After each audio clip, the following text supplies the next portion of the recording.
Sato Sanu. Sanu. Nakapatu Joe Sago. Sago. Nakapatu Joe Sago. Sago.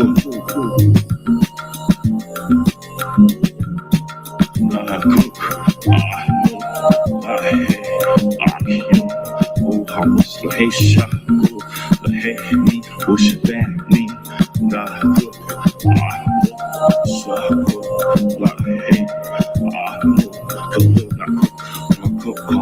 hey, Shaku, Sato Shalu, Shaku, Nakapatu, Chuba, Shaku.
They know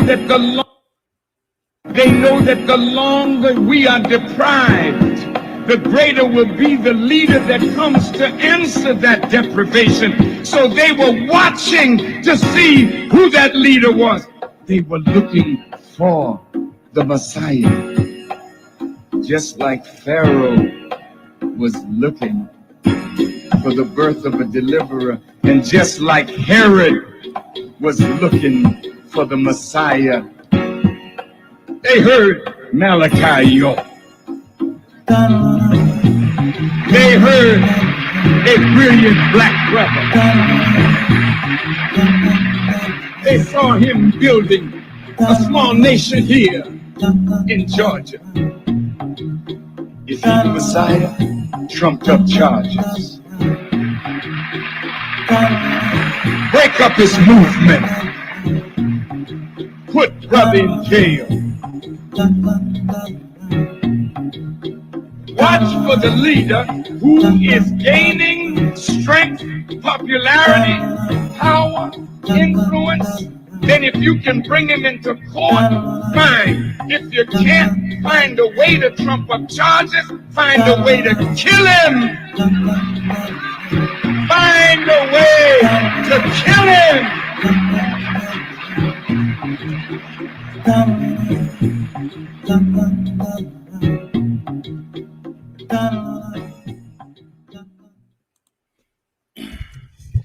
Raobat Muisar. Raobat. Okay. Let's get started. All right. Today is a new week. New class, new lessons. All right. We have our new goals, objectives.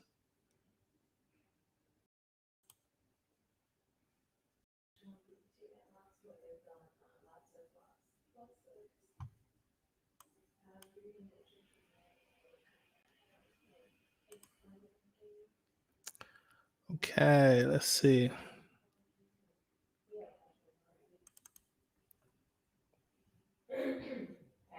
Hmm? Who?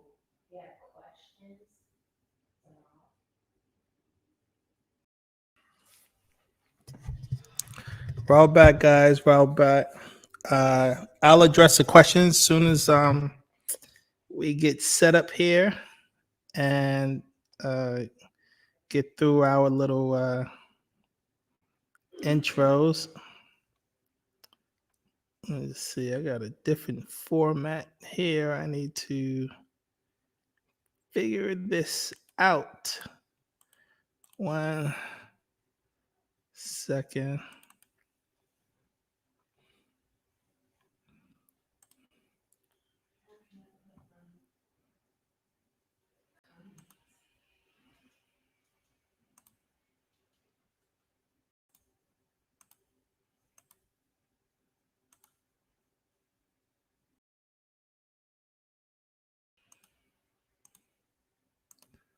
Let's see. Just trying to get set up. Okay, guys, let's see. All right. Okay, I hope everybody was doing great, that your week went through pretty well. And I hope people been reading, studying, following the lectures, following the information that we put out. I just want to reiterate that because, you know, this information is only as good as the individuals who practice it, who study it, who apply it.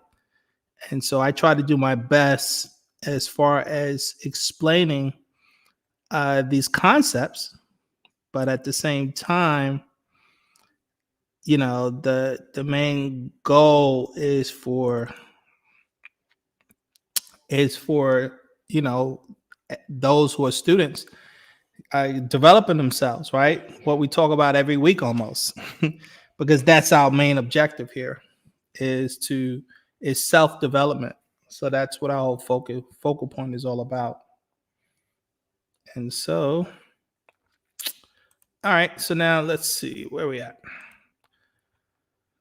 All right. Okay.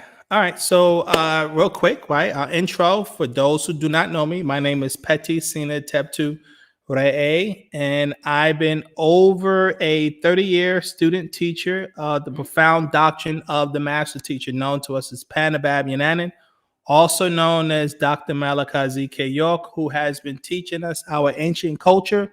We identify as Wu-Nawab, also identify as Wu-Sabat, which stands for those who make decisions based on sound right reasonability, based on the principles of Ma'at, based on the wisdom of the Hutwi.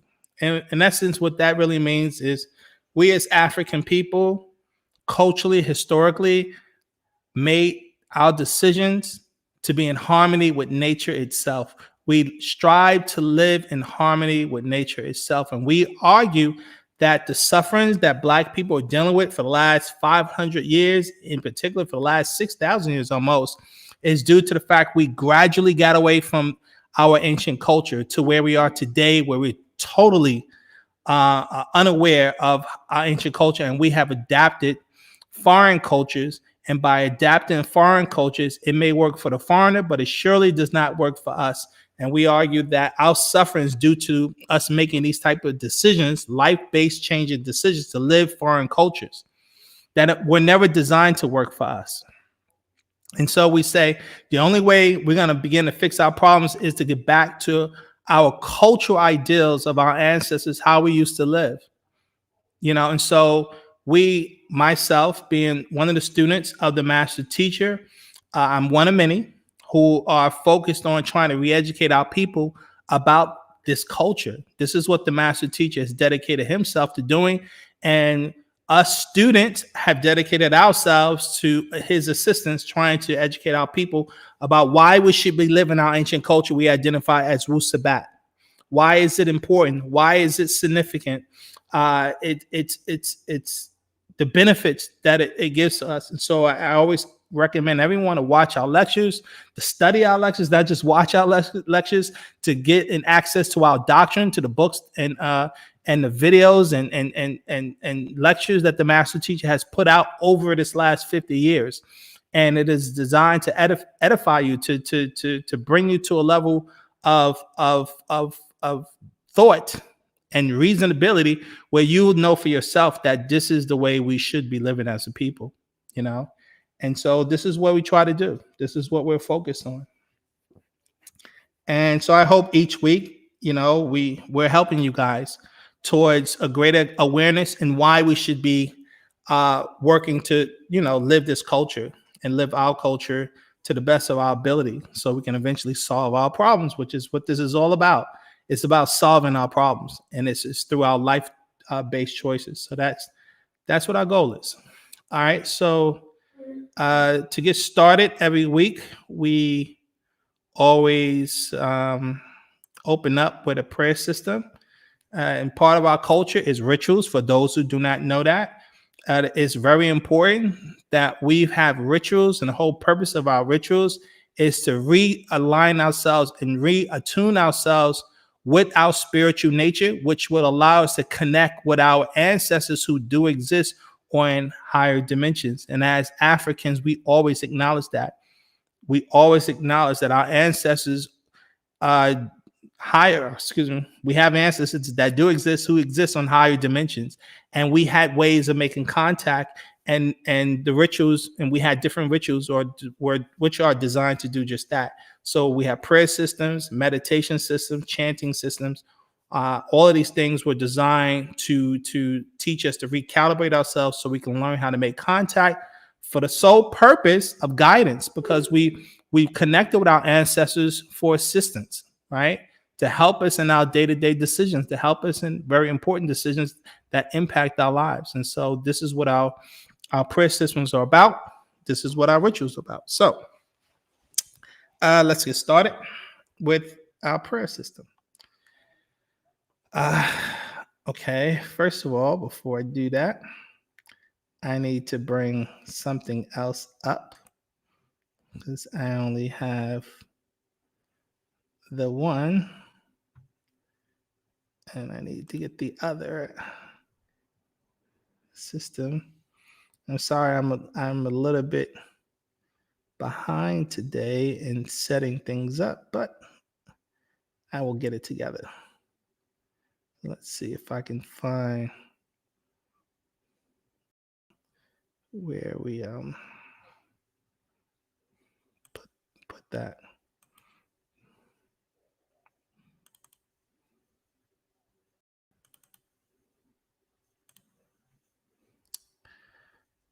Okay.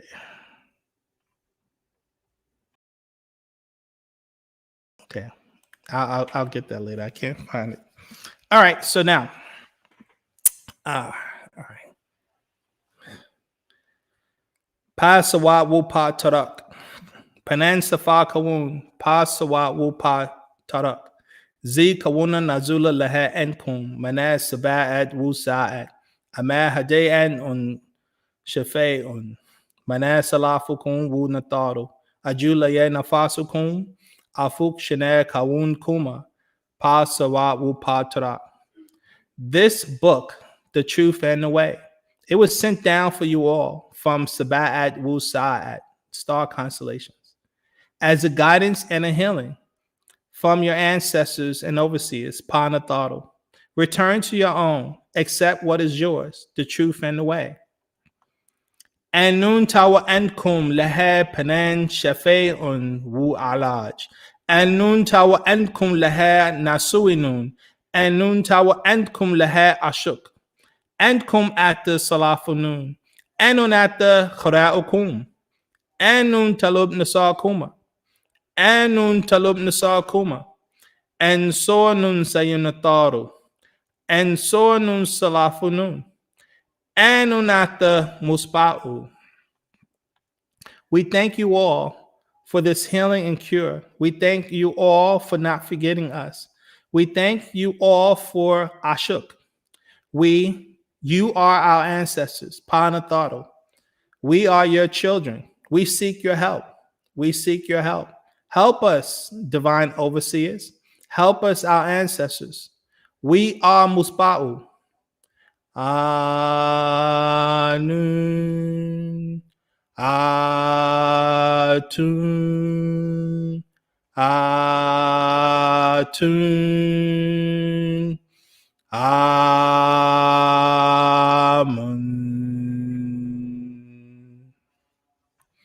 Jenna 4. Okay. All right.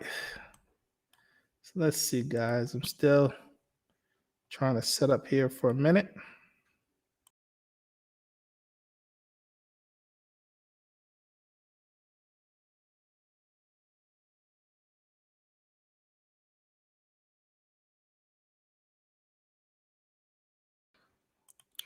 Okay, guys. All right. So let's see. All right. So again, we have our core principles of Wu-Sabat / Wu-Nawab. So for those who are not familiar with this, we go over this each and every week. In fact, the basis of all of our discussions and lectures are based around these core principles. And so it is imperative that I tell everybody all the time, every week, that it is imperative that you become highly memorized and know these core principles inside and out, because this is what will help guide you in how you're making your decisions from day to day. Right. So principle number 1 is Ashak, right? Stands for the power of love.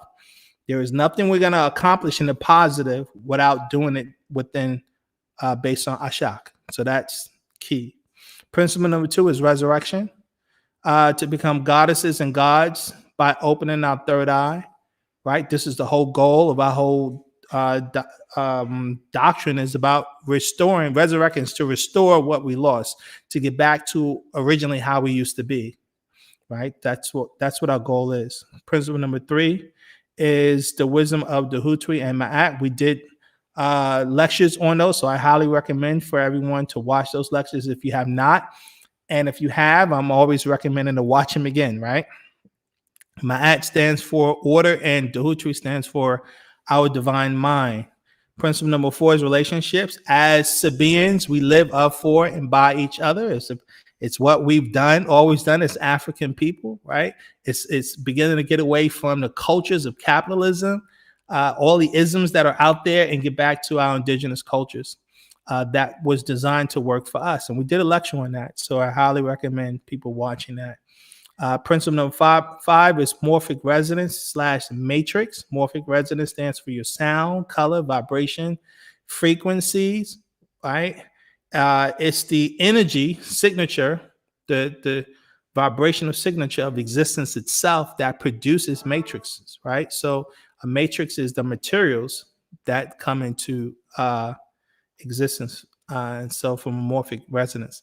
Principle number 6 is soul / spirit. Your soul is your emotional body. Your spirit is your life force. We did lectures on that. Principle number 7 is Leviathan equals moon culture, aka religion, aka Western culture. We did discussions on that, so highly recommend you guys watching that for those who haven't. And if you have, rewatch it again, right? Principle number 8 is health, right? Health start with a positive mind, sunlight, water. The body is 70% water. Fasting at least once or twice a week. A herbal diet, where we always talk about the doctors say we diet. Exercise. There is no health without exercise, guys. You must exercise. Rhythmic breathing, meditation, concentration, prayer, and chanting. This is the spiritual components to health. Health is not just physical, but it's also spiritual. And the goal of developing yourself is to combine the two, right? And you become a complete being.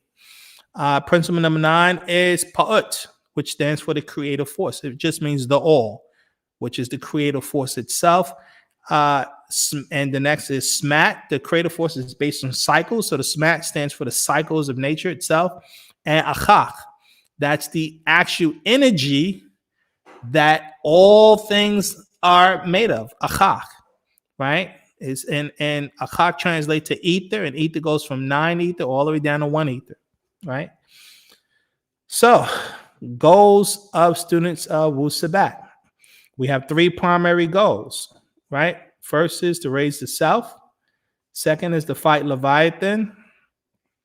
Third is to work to build Sabbatia. So first is to raise the self. You must be born again, as Christians teach, by learning the culture of Wu-Sabat and to live it, right? Also, your first goal is to correct your name by choosing a Sabian name. So that's once you identify that this is your path, it's important, imperative you correct your name. And then also you must correct how you look and dress. You must learn to speak Sabaic, our language. It's very important. You must study our doctrine every day. We highly recommend that. You must practice and master our daily rituals. You must learn. The goal is learning to turn yourself inside out, right? So that's really what the goal is that we teach. And you can only do this you must always be positive. So that's the main basis. You got to be positive, guys, or you're not going to reach your goals. And then number 2 is to fight Leviathan. This includes working to free Panabab Yananan, promoting Wu-Sabat, become a student teacher, and fight the 6 strongest weapons of Leviathan, which is ignorance, fear, ego, anger, lust/desire, lies/deception. So I updated this from the previous weeks, guys, because I used to have slander and gossip, but slander and gossip is a product of lies and deception, right? Slander, gossip is a product of lies and deception. And then I added anger because anger is what leads to war, bloodshed, killing, which is what sadly this world has to deal with until we take it back, and establish justice. And then the principle number 3 is work to build Sabbatia, right? We work to support each other in business. We help each other reach positive goals. We help to build our culture. We must set up a landing zone for partner thought in Africa, which means we need land in Africa that will be supported by an African government. So, guys, we have to, work to get our own land again, where we can practice our culture. This is one of our ultimate goals. And Ashak is the key to accomplish all our goals. You're not going to do it without Ashak, guys.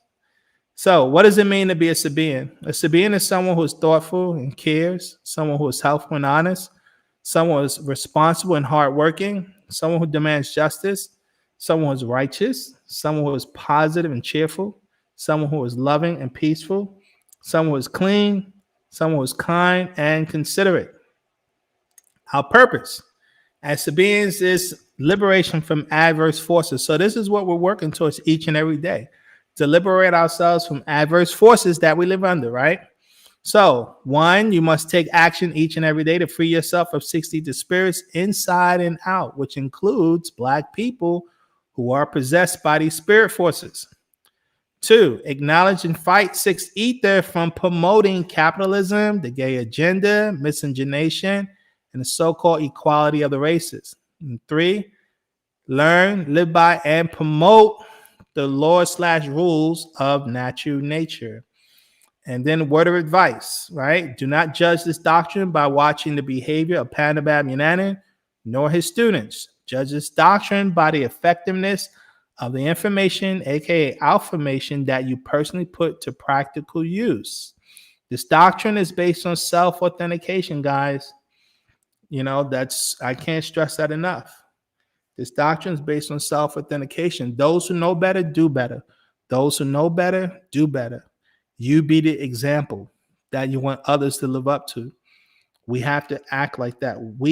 Each individual has to be the example, right? Each one teach one, each one help one. For those who are weak, be the example for them. Okay, we know our principles. We know what we're supposed to do. The whole goal is do it. Those who aren't strong enough, that's okay. Be the example. That's our goal. Okay, so now let's see. Today's discussion is what does it mean to be a student of the master teacher, aka Dr. York. Now, before we get into that, what are you guys talking about? Anything that I, huh? Let's see, guys. What do we got here? Anything? Any questions before I get started, guys? I see Zamal. He says, I was reading the Egyptian way to overcome bad habits. Can you explain our game? What's that game? The master teacher said we have called Wu-Nupu. Oh, I never played that game. We actually have a book on it. Maybe I have a book. We have a book. I actually have the book that goes into it. I would have to bring up the book and show you guys. And so hopefully we'll get time to do that. So, that's a good idea, but we'll get to address it. I'll make a notation of that. We're supposed to do. I'm going to be setting up classes for dealing with cultural things as a Sabian. What should we be doing culturally? Our cultural ideals, our cultural practices, and that discussion would go under that. And so we're going to be doing that in the near future, right? Actually, my goal was to break up Tuesdays into these different things, but I realized that's not going to work because there's so much information I'm trying to get out to you guys. So it's hard to break the Tuesdays up. So I'm going to add another day. Won't be now, but it looks like on Saturday mornings, I'm going to be adding Saturday mornings in particular from 11 a.m. to 1 p.m. And then that's when I'm going to do. We're going to one Saturday be like NoopooH News. Another Saturday would be like Sabian culture classes. Another Saturday would be language, right? And then another one will be we're going to do interviews, bringing different people on. So that's a process. We'll get to that, right? And so I'll update you guys as we get there. Okay. Let's see. Anything else?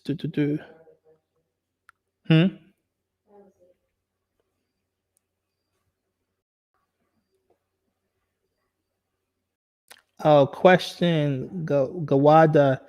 Can you describe how is the quality of life during the cycle of NoopooH? That's a very good question. Very good question. We will get into that. I'll just say this. In the realm of NoopooH, there's no death. In the realm of NoopooH, there's no death. Okay? So there's a lot to be discussed about that, and we eventually will have discussions explaining the realm of NoopooH. Okay, so we'll definitely get to that, guys.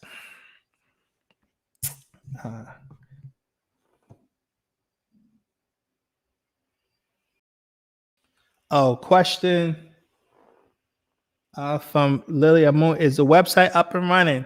The website is up, but it's not running because it is running. It's up and running, but it's not open yet for the public because I'm still trying to find a web designer for the to do the membership subscriptions. It's been disabled, and it's been having a hard time trying to find someone. In fact, I was talking to someone earlier this week, and they haven't gotten back to me yet.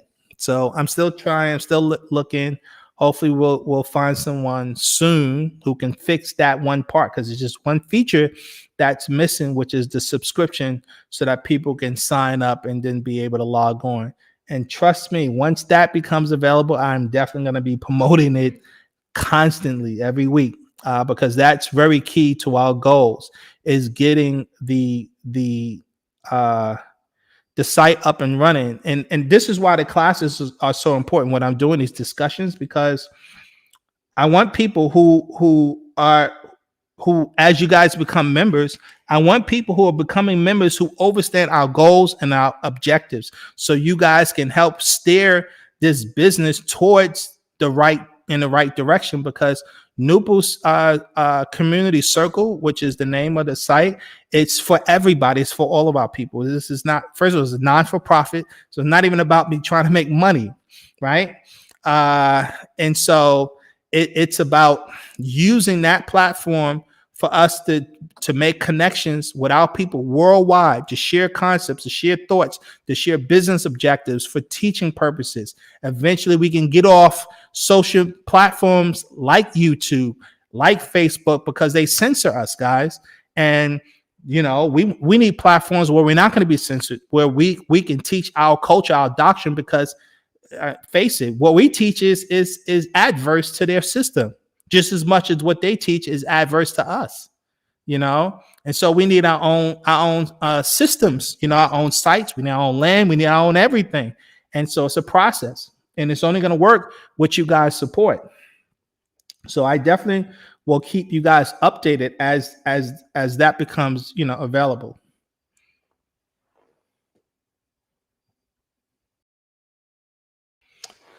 Okay, so let's get started with today's discussion, right? So today's discussion, we're talking, what does it mean to be a student of the master teacher, right? What does it mean to be a student of the master teacher, aka Dr. York? First question is, who is the master teacher, aka Dr. York, right? Let's see. The master teacher is called this because he is a spiritual master teacher, having 720 degrees of knowledge, 360 degrees of the realm we call NoopooH, and 360 degrees of the realm we call ZuPooH. So that equals his 720. So he has knowledge of both realms. And we talk about that for those who are not familiar with the SMAT circle. Let's see if I can pull that up. And so you have the SMAT circle. So you have the realm of NoopooH here on top. And then you have the realm of ZuPooH here on the bottom. And the master teacher has knowledge of both realms. And that's what makes him significant. That's what makes him unique on this planet, because he's in tune with both realms. Okay. I highly recommend, there's a book that the master teacher had put out. It's called Actual Facts number, 17. Actual Facts number 17. And in this particular actual fact, let's see right here, it's called Emotional Energy. And this particular actual fact, it explains that the master teacher is in tune with what we call nutational rate. Each when you look at the SMAT circle, let me go back to that, guys. We're in right now in a 3 ether universe. It's moving from 3 ether into a 4 ether nutational rate. So as you move up in ether, that's a shift in the nutational rate. And the master is in tune with all 9 nutational rates. Okay. And this particular actual fact goes into that, explains that in detail. So for those who, it's good to get access to this particular actual fact that explains that. But let's get back. So it says Dr. York is an incarnation of Panabab Yananan, who is his oversoul, right?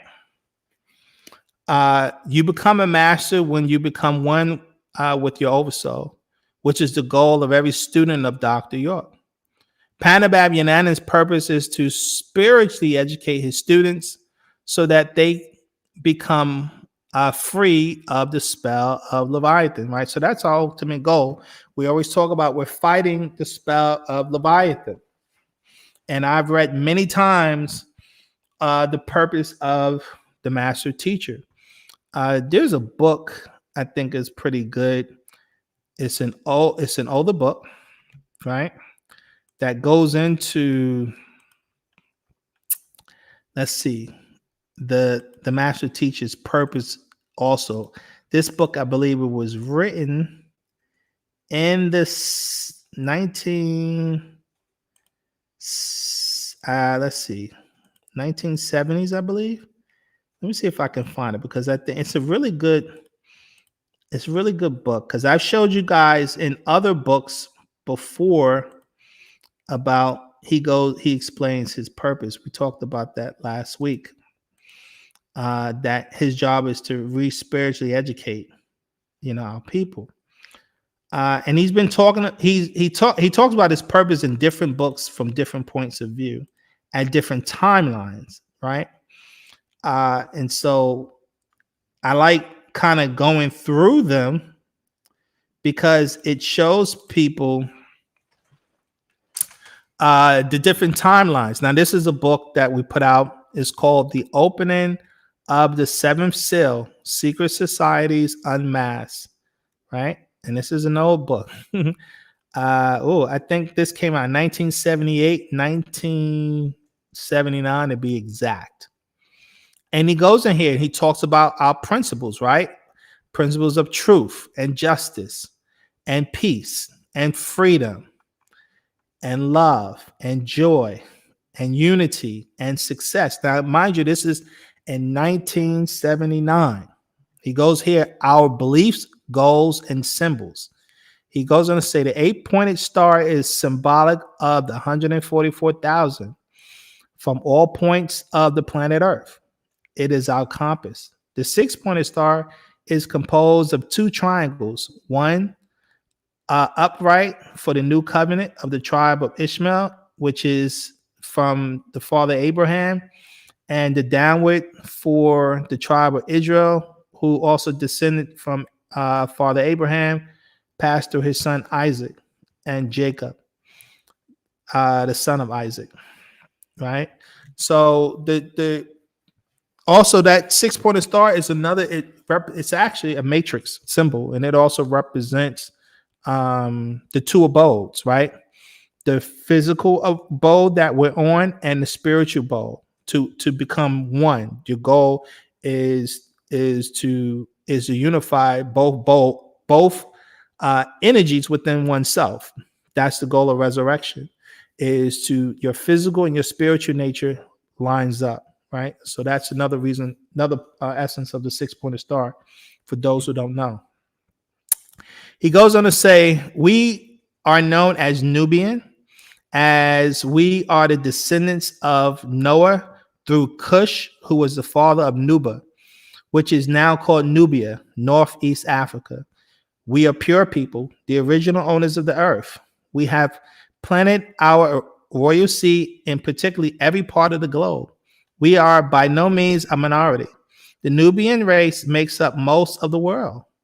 He has Korea, Japan, Egypt, the America and East Indies, Hawaii, South America, Libya, Algeria, Portugal, Malaysia, Vietnam, Africa, Arabia, Cuba, and some parts of what is now called Europe are just a few of the countries whose people are included amongst the children of Abraham.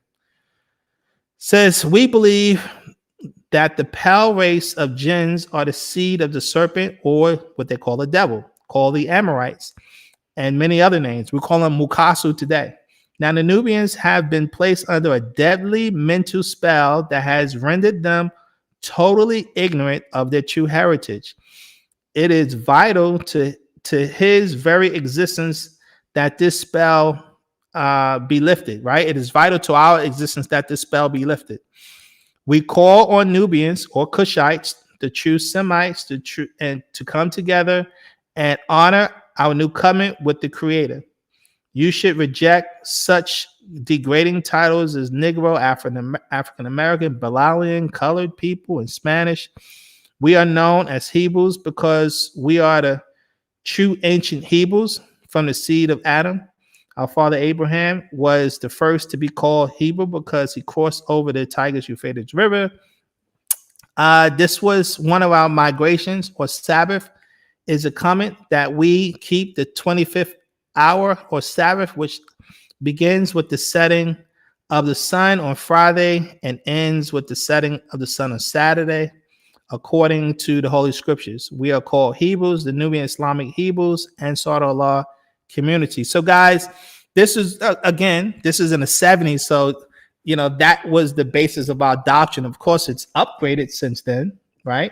And we have updated what we teach, but it just goes to show you that the master teacher has been saying the same thing in different ways for the last 50 some odd years. Because like I said, I read last week, the master teacher's goals. And I'm sorry, guys, this book actually was first printed in 1975. And this is the revised edition in 1984. Right? So this book was initially came out in 1975, Secret Societies Unmasked, which was, was a powerful book, especially for that time period. But that goes to show how significant and important, our doctrine is, and, the power of the master teacher of what he's been trying to teach us, But let's get back. Question. All right. So now, how can the spell of Leviathan be broken? Answer. The spell can only be broken by divine love, aka Ashak, which is the only way one can become a spiritual master of Wu-Sabat. The spell is broken by one raising the vibration of their body to become one with their inward spirit. One learns to become one with their oversoul by following the daily rituals as taught by Sabian. The following these rituals will allow one's third eye to fully open, putting you in contact with your higher dimensional family. We call Panatharu, right? And so I refer you guys to several books. The Master's Secrets talk about it, number 11, number 50. Even when you go into the Bible, you refer to read Matthew chapter 6, verse 22 talks about this. Opening up your third eye. In fact, now, if you go to the Master's Secrets, if I can find that one, number 11. Oh, no, you know what? Let me go to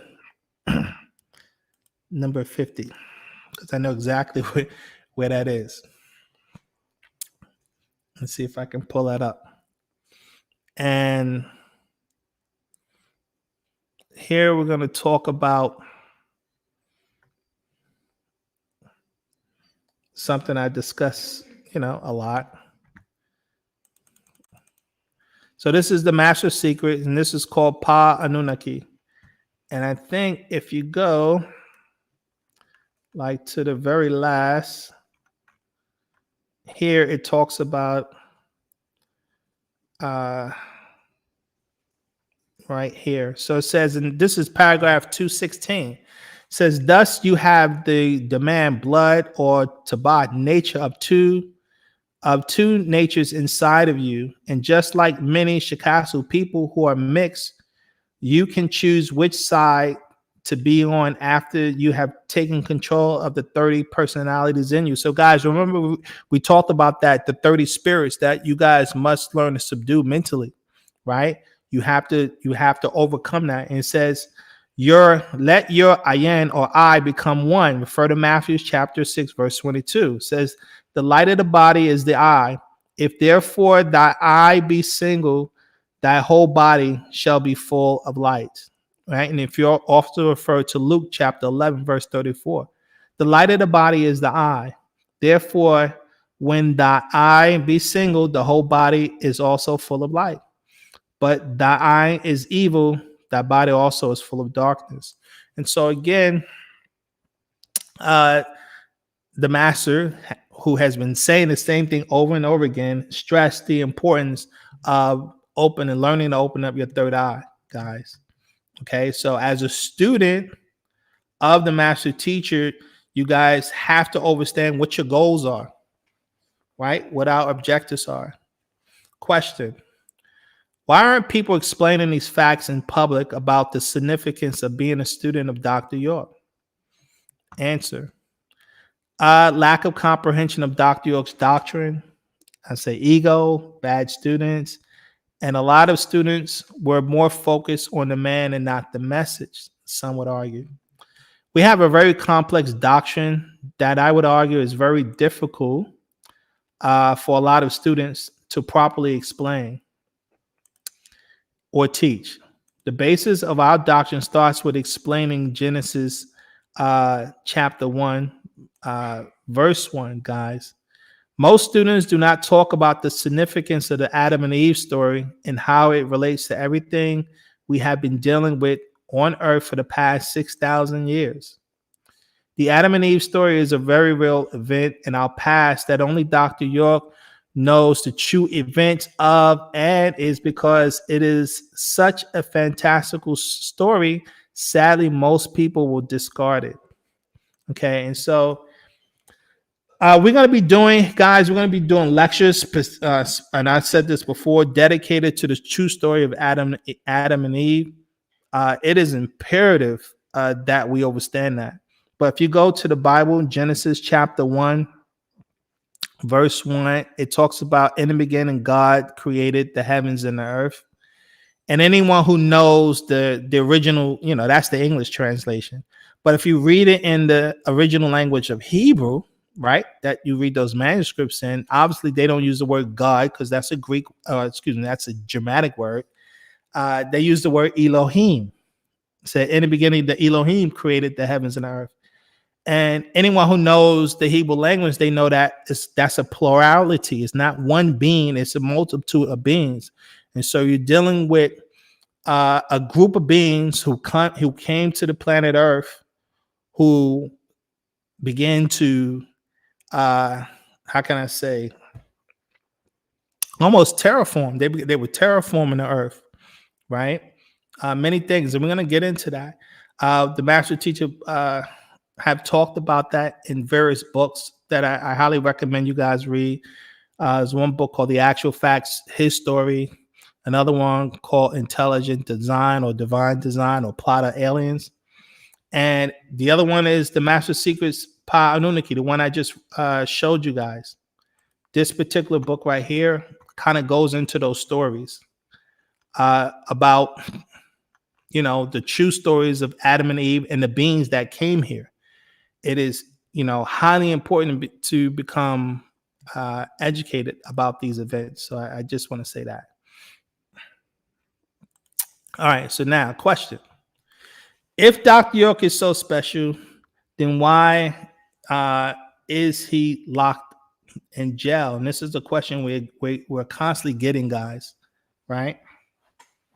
People are constantly talking about that, especially in the social media today, right? So if Dr. York is so special, then why is he locked in a jail cell? Answer. This question is asked a lot, and sadly, this is a question or line of thinking that the devil, aka 60th spirit forces within us. 60th forces ask these types of questions as a sidetrack and distraction from the facts that one should be more interested in. Doctor should say, meaning when people ask those type of questions, guys, it's almost to disregard the things that the Dr. York has done, right? And so I'd say here, Dr. York's works, all his works he's done, his accomplishments, his knowledge base, his lectures, his doctrine, his teaching, question and answer classes in public for over 30 years, the thousands, if not millions of people that he educated about facts we never even knew to look into, his ability to change thousands of people's lives for the better. His doctrine will make the future lives of our race better. All these works and so much more speaks for itself. So I asked, why would someone ask such a trick question designed to discount all the great works of Dr. York? All who know Panabab Yananan foretold the day would come of his arrest and abandonment by his own people. Okay, so the master teacher talked about this, guys, about what was going to happen. And I'm going to play that for you. He's going to say the white media and now even the black media use what is called sensationalism or shock journalism for the purpose of views. They will promote a version of a story as if it's the truth and interview people who would support this point of view, which is no more than slander or gossip. Facts are found not just by interviews, but also by supporting evidence of claims being made. But because we live in a world ruled by religious minds, people rather believe things without supporting facts. This is what religious people call having faith rather than facts. Dr. York's slanderers have zero proof. They want listeners to just believe them, which is what we call the religious mind. We have been fighting for 50 years now, which has poisoned the earth for the last 6,000 years, guys. And so this is one of the problems that we're dealing with. People get on these social platforms, they give their story, and they expect people to believe it. And unfortunately, people be like, yeah, I do believe it. And that's what we're saying. That's the religious mind, where we just accept information without the facts, without supporting data, where we hear just one version, somebody's point of view, without listening to everyone's version. This is a huge problem.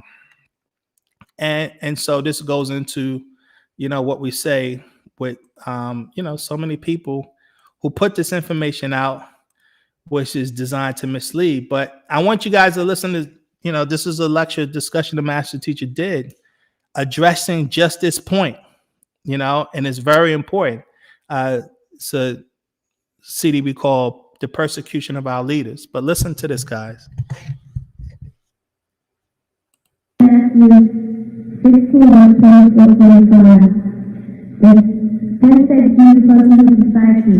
If any man will come after me, let him deny himself and take up his cross and follow me. For whosoever will save his life shall lose it, and whosoever will lose his life for my sake shall find it. I would like you to explain that to me because I want to feel very difficult, because the Christian implication is that the cross in itself symbolizes Jesus' died on, right? If Jesus made that statement to me, that what happened to him should happen to every one of his followers, then every one of his disciples and followers should be dead. They should all be crucified. No, what Jesus said. He was the one who was willing to suffer his life on the cross for another sin. He was willing to die. You understand that? Even though when he got to God, he got scared in the last part of his life. He said, oh, my Father, if you possible, let me come to that body. Not my will, but thy will be done. He did get scared one time. As a human being, but he said, my spirit is willing, but my flesh is weak. This really is what Jesus is telling people by that quote, is that follow him, and you're going to have to bear a cross like he did. That's the whole thing. There's suffering in following Jesus, not a good time. There's suffering in righteousness, not a good time. People are looking for a picnic in righteousness. There's not a picnic in righteousness, there's suffering. Jesus, with all the miracles and great signs and wonders that he performed, what did they do? They still persecuted him. They still silent. They ignored his miracles. They ignored his good deeds and looked for the bad in him. They actually came out with the intent to fight him or trick him. The brother said, what Jesus is telling you, after me, there'll be no found no false prophets, because many false prophets are. And will mislead many people. Then he goes on and hurt you. When you see that spirit, test that spirit to see whether it is of God or not. For many false prophets are going to the world. But he also confesses that after him. Yeah, I'm sorry about that. It's not such a good recording. So hopefully, if I could have found the better recording, I would have. But try. If you listen to it more than once, you can get it. But let me finish it. Let him get it all out, and then I'll do commentary, around it. Okay, guys.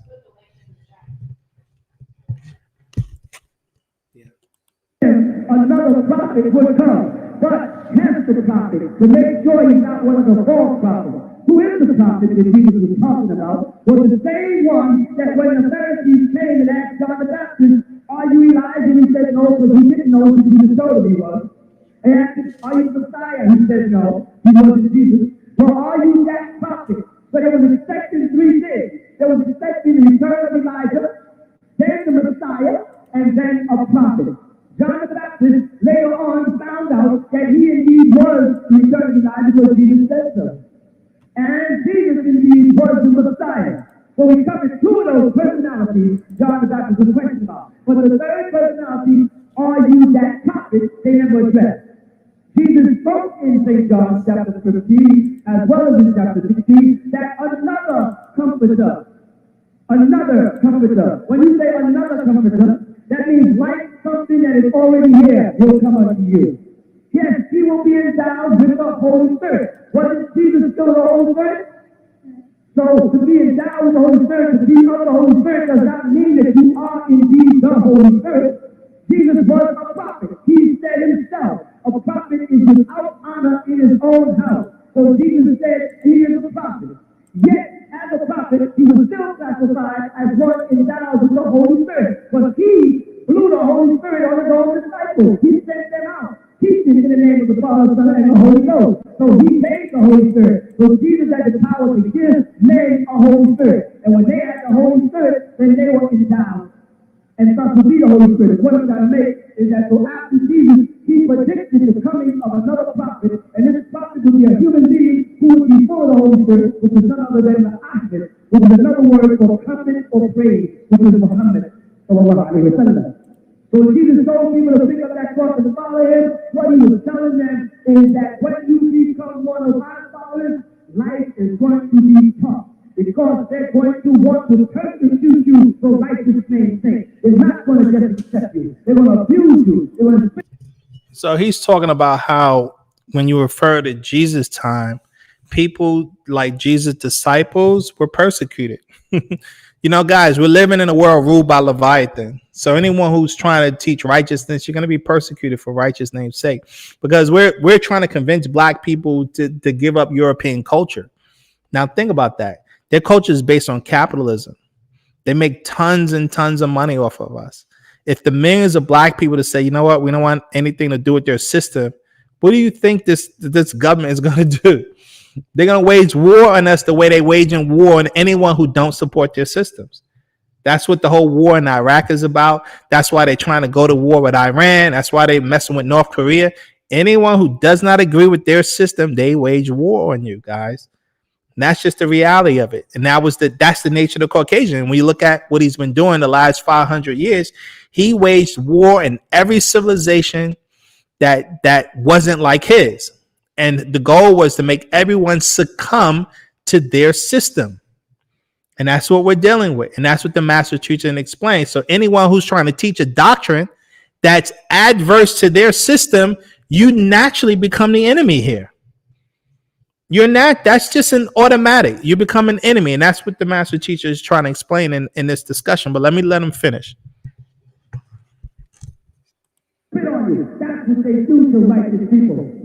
They don't bother Seventh-day Adventists. They don't bother Jehovah's Witnesses do that. By that I mean, they don't come on the news and say, the other night, some man beat his daughter to death. Right? They didn't come on and say, he's a Jew beat his daughter to death. Or when the black boys who got killed in Howard, they didn't say some Catholic from Howard killed some Baptist from Brooklyn to the Bronx. But if a Muslim does something to do, right away it's black Muslim does so-and-so, right? We're persecuted for righteous name's sake. If a brother who's a Rastafarian does something to do, Rastafarians pick up that. Thanks to being stuck up 24 hours a day. Is it not true? People are being raped every day. Women are being murdered every day. They never bring up what church they belong to, what congregation, and what religion. They're going to say, and one of Terry Falwell's followers from New York just shot the little kid. No, but when a Farrakhan followers do something, they say a black Muslim follower of minister who is Farrakhan just slapped the little kid in the head and throws a book at them and tries to give them life, double standard. So get the word peacemaker, which Jesus gave us when he said, blessed are the peacemakers, which is another way of saying Muslims. What is the word? Peace is salam, like Jerusalem, and Jesus says a peacemaker, he means a Muslim. That very word immediately makes them want to persecute you. Let me say something. Not only will they persecute you, they'll lie on you. They'll fabricate lies. They'll intimidate you and create cases around you. The same way they tried to defend Muhammad, and then they tried to defend Muhammad, and then they tried to defend Muhammad by 2 secretaries. That's people do. They'll spit you, and then they'll create lies to turn their own people against you. They'll persecute you after right and fair say. They want to talk to you, they're going to come after me eventually. Believe? They're going to say, that man is too dangerous, I don't like him, let's make the lies of oil, let's turn people against him, let's imprison him, and let's kill him because he's people know him anyway. If you're lying, and I'll be at the mercy of the devil, people say, well, won't Allah step in and help you? And I say, did he step in and help John the Baptist? And that's what we know. He will not intervene at that point. You understand? Yeah. Okay, I hope you heard that last part where he talks about, he's saying he said they're gonna come after him. They're gonna come after him, and with a whole bunch of lies, and it'll be his own people, us, turn against him, and we'll just accept it, and we'll forget all the good he's ever did, and just focus on the bad and try to discard him. And that's what I've been talking about. And that's the sickness that we're going through as a people. And that's what's happening to the master teacher. There are people out there, they're trying to ruin and destroy his legacy. And as students of the master teacher, our goal is to make the facts pertaining to who we are, what we represent, what our whole goals and focus is. Our goal is to make that clear. That's what I'm trying to do. That's what today's discussion is about. Our goal is to make that clear as students, because people are trying to, distort what we represent. That's why I said the way the media works today is it's all about sensationalism. It's not about truth, guys. And I hope you don't think the news is about truth. In fact, that's been established in a court case, that the news is not obligated to teach or provide the truth because the news is under the realm of entertainment, right? It's under the realm of entertainment. So, that's clear. I hope you guys are clear on that. Now, let's see. The master teacher teaches liberation and affirmation, which teaches us to do for self and kind, as opposed to the captivity information, which tells us to do for others. Yeah, that's what's up, knowledge seeker. Great statement. And so, knowledge seeker question: where do each of those 29 spirits reside in the human body, or the spirit body, or somewhere else? That's a good question. So let's keep in mind, you have your physical body, right, guys? But you also have your spirit body. So you have your physical body and you have your spirit body. You have your physical body and you have your spirit body. Now, here's the thing. What we haven't done this yet. We haven't gotten into these classes, but eventually we'll talk about the different abodes. So for instance, you have the material abode, and above, and this is the around we're on the material, what's called the material plane. And I'll take the time out to bring up, let's see, a book we have on that to go in. Let's see, where is it at? You have the material plane, okay? And above the material plane, the next plane up, right? The next realm up is called the plane of force, okay? And so the plane of force is also made of material objects, but on a higher vibration. Now, the humans can't pick up the plane of force because our senses have not been developed in order to tune in to the plane of force. In fact, that's the goal of our doctrine, is to educate us on how to become in tune once again with the plane of force. And then above the plane of force, there's a higher realm called the spiritual plane. Okay. And so when you look at the plane of force and you look at the spiritual plane, this is where spirit beings reside on these realms. In fact, if you're able to develop yourself spiritually to go out of body and go to these realms, you will see spirit beings. You'll be able to meet spirit beings. You'll be able to interface with them.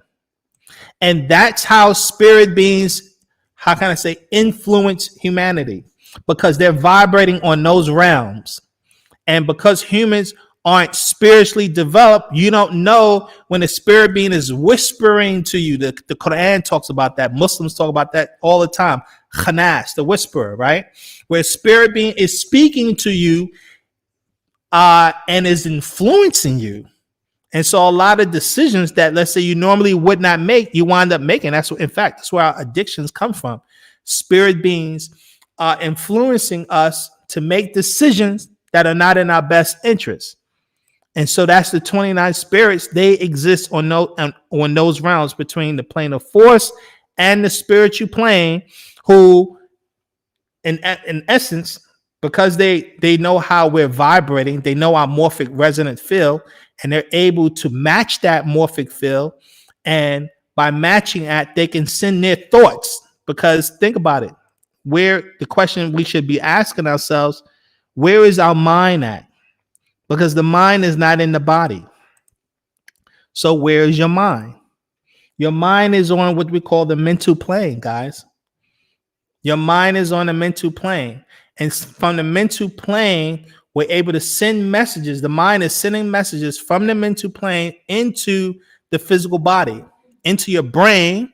We'll call it neurotransmitters. It's transmitting these electrical energies and electrical messages into the body, right?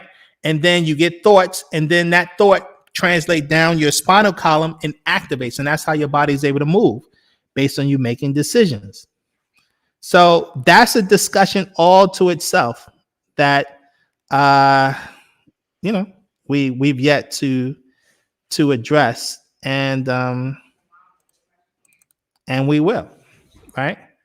But let me see if I can find. I'm gonna try to bring up a diagram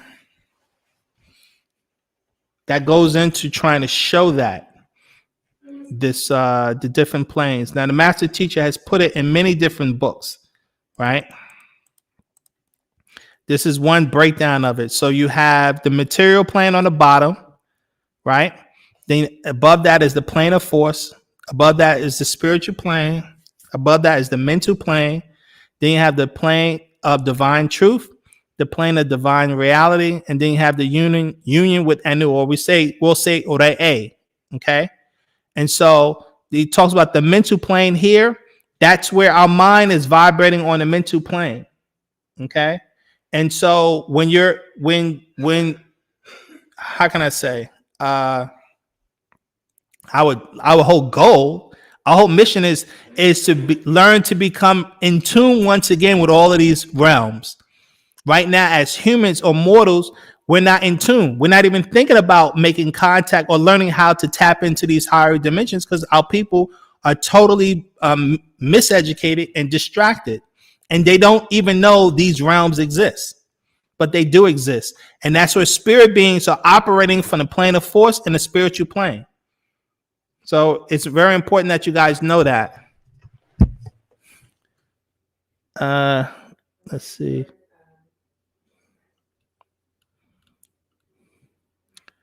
Let's see. Question, Robert. George, Robert, yes. That CD was in the 80s, and the elder said back in the 70s, he said they will look him up, so he knew all along. Yeah, that's right. Yeah, again, anyone who's teaching righteousness in a world ruled by Leviathan is going to be persecuted. So, I mean, that's just, that's a no-brainer. All right, so let's keep going. Question. Are you saying that Dr. York being in jail should not matter? Answer, no. What I'm saying is that Dr. York being in jail is a testament of his greatness and being a threat and a sign of the corruption and power of racism, white supremacy, whose goal is to stop anyone who teaches Black people to build their own nation to solve our own problems, right? So, all they do, like the tape I was just letting you guys listen to, is they persecute our leaders, guys. That's all they do. So that's not a negative thing. That's a sign that, okay, here goes the dragon again, taking our leaders. And what do? I've said this numerous of times. They always get black people to turn on black people. That's what happened with Noble Drew Ali. That's what happened with Marcus Garvey. That's what happened with the Honorable Elijah Muhammad. His own brother turned on him, the Honorable Elijah Muhammad.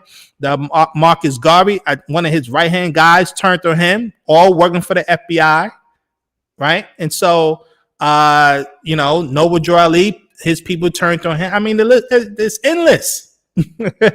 It's always, they've been doing this tactic since they invaded Africa. They pit one tribe against another tribe. When are we going to learn? When are we going to learn that the disagreeable ones' number one tactic is what? Divide and conquer you.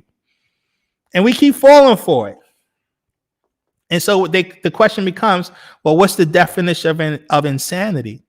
Is doing the same thing over and over again, expecting a different result. We keep falling for the same tricks over and over again, and we don't think something's wrong with us. Okay, let's keep going. So it says white people claim that Dr. York, that they put Dr. York in jail because he was sexually abusing black children. But anyone who knows anything about racism and white supremacy knows that white people can care less about black people and our children. Anyone who does not know this in 2021 are victims of the spell of Leviathan that Dr. York has been teaching about for over 50 years. Any black victim of a crime that turns to white people for help is also a sign of the spell we speak of. How can you get justice from the same people who created the criminal conditions that people live in? Crime, like everything else in this country, is a business, which is why prisons are privately owned, like the one Dr. York is in. It is an obvious fact that the culture of capitalism, especially controlled by racist people, creates poverty, which creates crime. This country is controlled by an elite 1% who are above the law, but commit all the same crimes black people are imprisoned for, right? So like that Epstein case, right? That guy who they allegedly killed in prison because he was sex trafficking for all of the elite people around the globe, right? Anyone can look him up. So this guy mysteriously gets killed in prison, and he's friends with everybody. He's friends with all the presidents. He's friends with Bill Gates. He's friends with everybody. Has their own private island, they said, all for the sole purpose of sex trafficking. But these guys don't go to jail, all these so-called leaders that's doing it. But, again, it's a double standard, right? So let's keep going. Question. What should black victims of crime do if they should not call white people for help? Answer. Black people really need to comprehend what it means to call white people for help. White people who you call for help are the same people that kill you at will, aka the police. The same people who are poisoning the food supply. The same people you pay tax to but get nothing for your support. The same people who will not share power with you, which is why they control all levels of government from the federal to the state. The same people who force you to work for them, to get money from them, to pay for resources to live that the earth gives for free, guys. The earth doesn't charge anybody to live on it. So why are we paying? The earth does not charge. I talk about this all the time. The earth charges no one to live on it. So why are we paying somebody to live on the earth? It's because they control all the land, which means they control the resources, and they're forcing us to go to them for resources. Let's keep going. The same people who controls us by the threat of imprisonment or death if we don't follow their laws, rules, or regulations.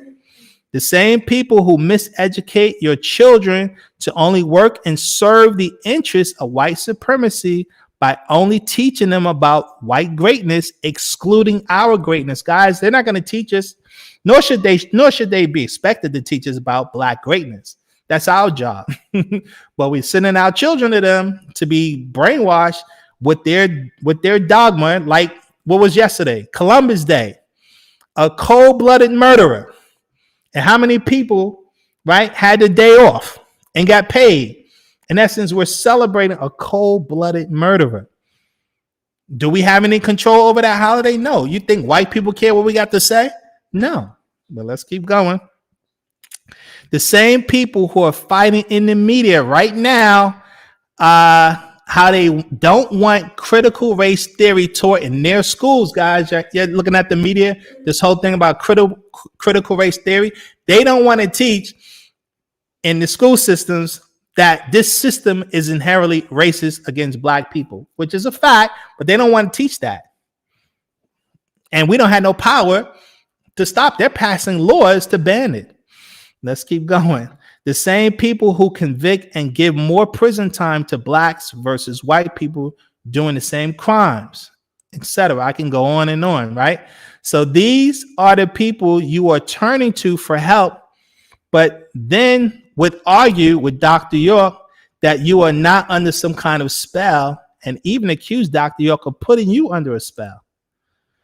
What black people should do is be responsible for self and kind and stop looking for other races of people to solve our own problems.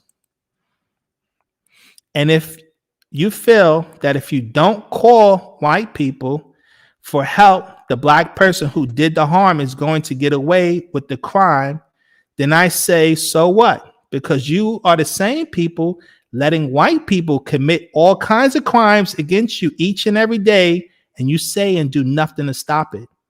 And I'm just trying to point out the hypocrisy of our people. We're so quick to persecute our own, but we're not persecuting the people who are committing crimes against us each and every day, which is what white people doing. Just think about taxes. When you go to the store, you're buying something, they charge you a tax. So they make you pay extra for a product, right? Okay, what are they doing with that tax dollars? The tax dollars is supposed to be for the benefit of the people. How is any tax dollars on a state or federal level benefit black people anywhere in this country? How? We don't have no power. We don't control anything. They do with the money as they so please. Let's keep going. So in fact, the only reason I argue that you don't want the black person to get away with the crime is because of your own self-hate, not caring that you are hurting your race every time you turn to white people for help. So please don't make a silly argument about lawlessness when we've been under white supremacy lawlessness for over 500 years. So I just wanted to make that point, because when you listen to all these negative social media shows, they just conveniently neglect and forget the crimes that were constantly being persecuted under under racism and white supremacy, guys. And I refer guys, read the book the master teacher put out called the Right Knowledge Scroll, because I think that's very helpful. Question. So ask again. So we ask again, right? Here's a question. So we ask again. If Dr. York is this great master teacher, then how can a prison hold him? So that's another question people like to ask. I've been asked that a couple of times on here. To address this question from that point of view tells me that the person asking such a question is very misinformed what a spiritual master means. This line of thinking mostly comes from the misinformation promoted by white people's media and the so-called biblical stories like Moses having the power from God to free his people, or Superman being able to defeat all foes, or even how the white man has conquered the world within these last 500 years. This line of thinking is what I call the hero concept that comes from the Asar, Aset, and Haru storyline. And you guys are familiar with that. That's about our African culture. But this concept of hero, how can a hero be locked up? Right? How can a hero? And the master teacher just explained that in that lecture. And they persecute our leaders. He talked about that. But he goes on to say, some people claim that if Dr. York was a spiritual master, he would have the power to walk out of prison. And to answer that line of thinking, yes, Dr. York does have the power to physically walk out of prison, right? But just because Dr. York has the power to physically come out of prison does not mean that this is something he would do for a number of reasons. For starters, this is the job of us students to get Dr. York out to prove our worth to become spiritual masters ourselves. Not to mention, it's not like the white man would not have a response if Dr. York was to do this. People who think like this are not considering the chain of events this act would unleash that Black people are not even ready for. People must understand our doctrine, which teaches us the fact that all is mind, which means that you cannot imprison a resurrected mind. Dr. York's body being in a cell is more of an illusion than a reality. Our whole doctrine is about resurrection, which means that you will have the power to travel the multiverse, which means you can either take your body to do this or just your spirit and soul. Your choice. Dr. York sitting in a prison cell hurts us more than it hurts him in more ways than one. We need him as opposed to him needing us. He needs us to get him out of prison so that he can complete his work. Look at what Dr. York has dedicated his life to doing, which is educating us about our origins and nature. My point is that it is impossible to imprison a spiritual master. Dr. York has the power to leave prison at will, as crazy as that may sound to those who don't understand what I'm saying. Dr. York has been enduring his prison sentence for our sake, which gave him the opportunity to write the many books we have since his kidnapping. For those of you who find what I'm saying hard to comprehend, must educate yourself about spiritual concepts like morphic resonancy, nutational rates, the smash circle, and astral travel, which is one of the ways ETs come into this dimension. People must not forget that Dr. York is an incarnation who usually leaves the same way they come into this world. Question. Dr. York teaches that he is the only person with the knowledge to solve Black people's problems. Is this true? Answer. Dr. York teaches us that your mind for the jewel of your soul, right? And I talked about this last week, guys. The key word right here is this word right here, mind, like a miner, someone who's digging for gold, right? So it says, your mind for the jewel of your soul, okay? That's important to keep that in mind. My question is to name anyone who is teaching this needed kind of affirmation. Who even knows the significance of the above statement other than a student of Dr. York? If Black people would read as well as listen to his lectures with an open mind, Dr. York's translation of the book of Revelations and Matthew's chapter 24, they would clearly see why he is called the man of the hour, or the one given 60 years to mentally resurrect us back to our God state we fell from. So guys, he had from 1970 to 2000, his first 30 years, teach what he called the first resurrection. And from 2000 to 2030, his second 30 years, called the double resurrection. Right? And so that's important for you guys to keep in mind. So it says, if one was to read Revelation chapter 12 about the devil ruling earth and understand that this quote is talking about the Anunnaki of the Sumerian tablets and the fact that Dr. York is the only person with the right knowledge about this subject. Ignorance is people's greatest downfall. What you don't know will and does hurt you because ignorance is not bliss as they like to teach. This world is being ruled by evil forces, and only the spirit forces of nine ether can defeat them, which is the basis of what Dr. York has been teaching. There is no one else with the knowledge of how to defeat these forces.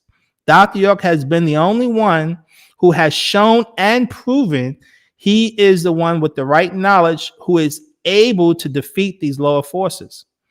Being a student of Dr. York means that you are given the same powers of Dr. York on how to overcome these lower forces, which are the root of our negative desires, guys. Once you learn to conquer your negative desires, you conquer the power of the devil, aka six ether, that we have been slaves to. So ask yourself, who else other than Dr. York has been given the power of this right knowledge by the nine ether forces of natural nature? So that's very key, guys, to be aware of. Okay, question, Mark Hammond. What part of our culture of Wu-Sabat is mainly into animism? Okay. What I just read, right? So what is animism, right? Animism is animated, right? Animation what? Life is animated. Animism, animated.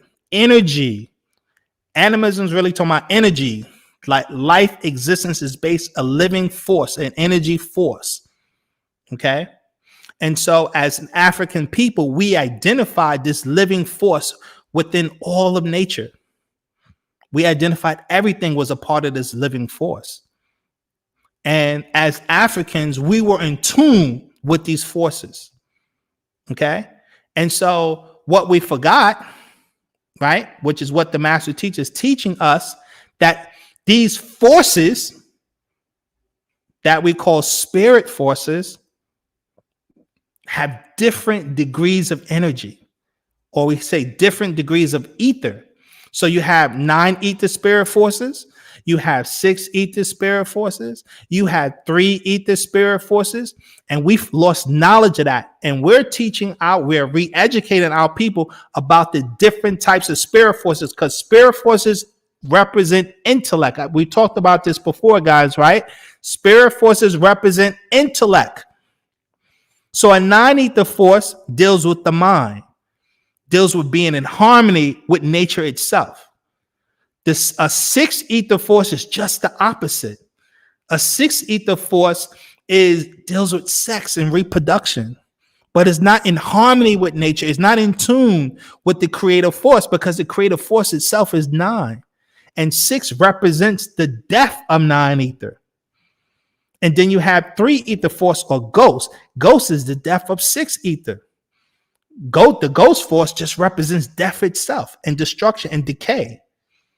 And so we've taught that the 3 primary races on the planet represent these 3 different spirit forces. So the African race represents the 9 ether force. We grew with primary creation as African people. Okay. 6 ether force came the straight hair people, your Asiatics. They represent by nature the 6 ether force. And then the ghost force, the children of 6th ether, are the Mukasu, the Caucasian, or the Indo-Europeans. They like to say, or I should say their language is Indo-European, meaning the Caucasians are the albino children of the Hindus or the East Indians. And they've been ghostized through these ghost forces. And they represent the death force. And we've done, guys, we've done discussions on that. I always tell people to watch the lectures we did on the African science of existence. Very important. If you haven't watched it, watch it again, or watch it. And if you watched it before, watch it again. Always telling people to rewatch, the lectures, right?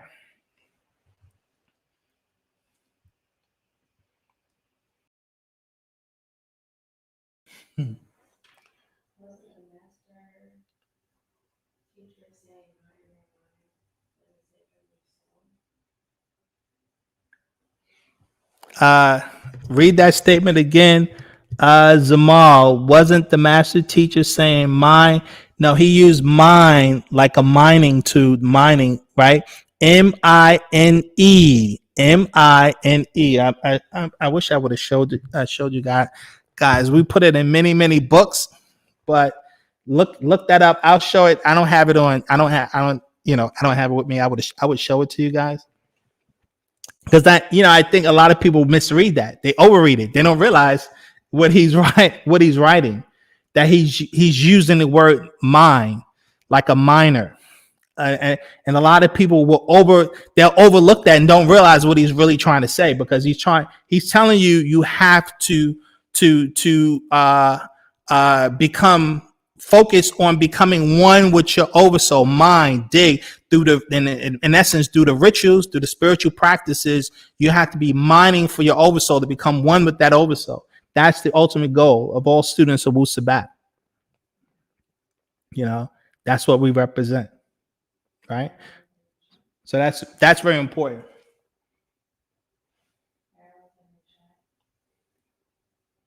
What'd you say? You see him?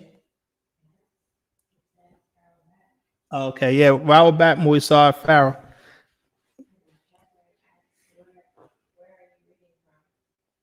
Oh, he wasn't.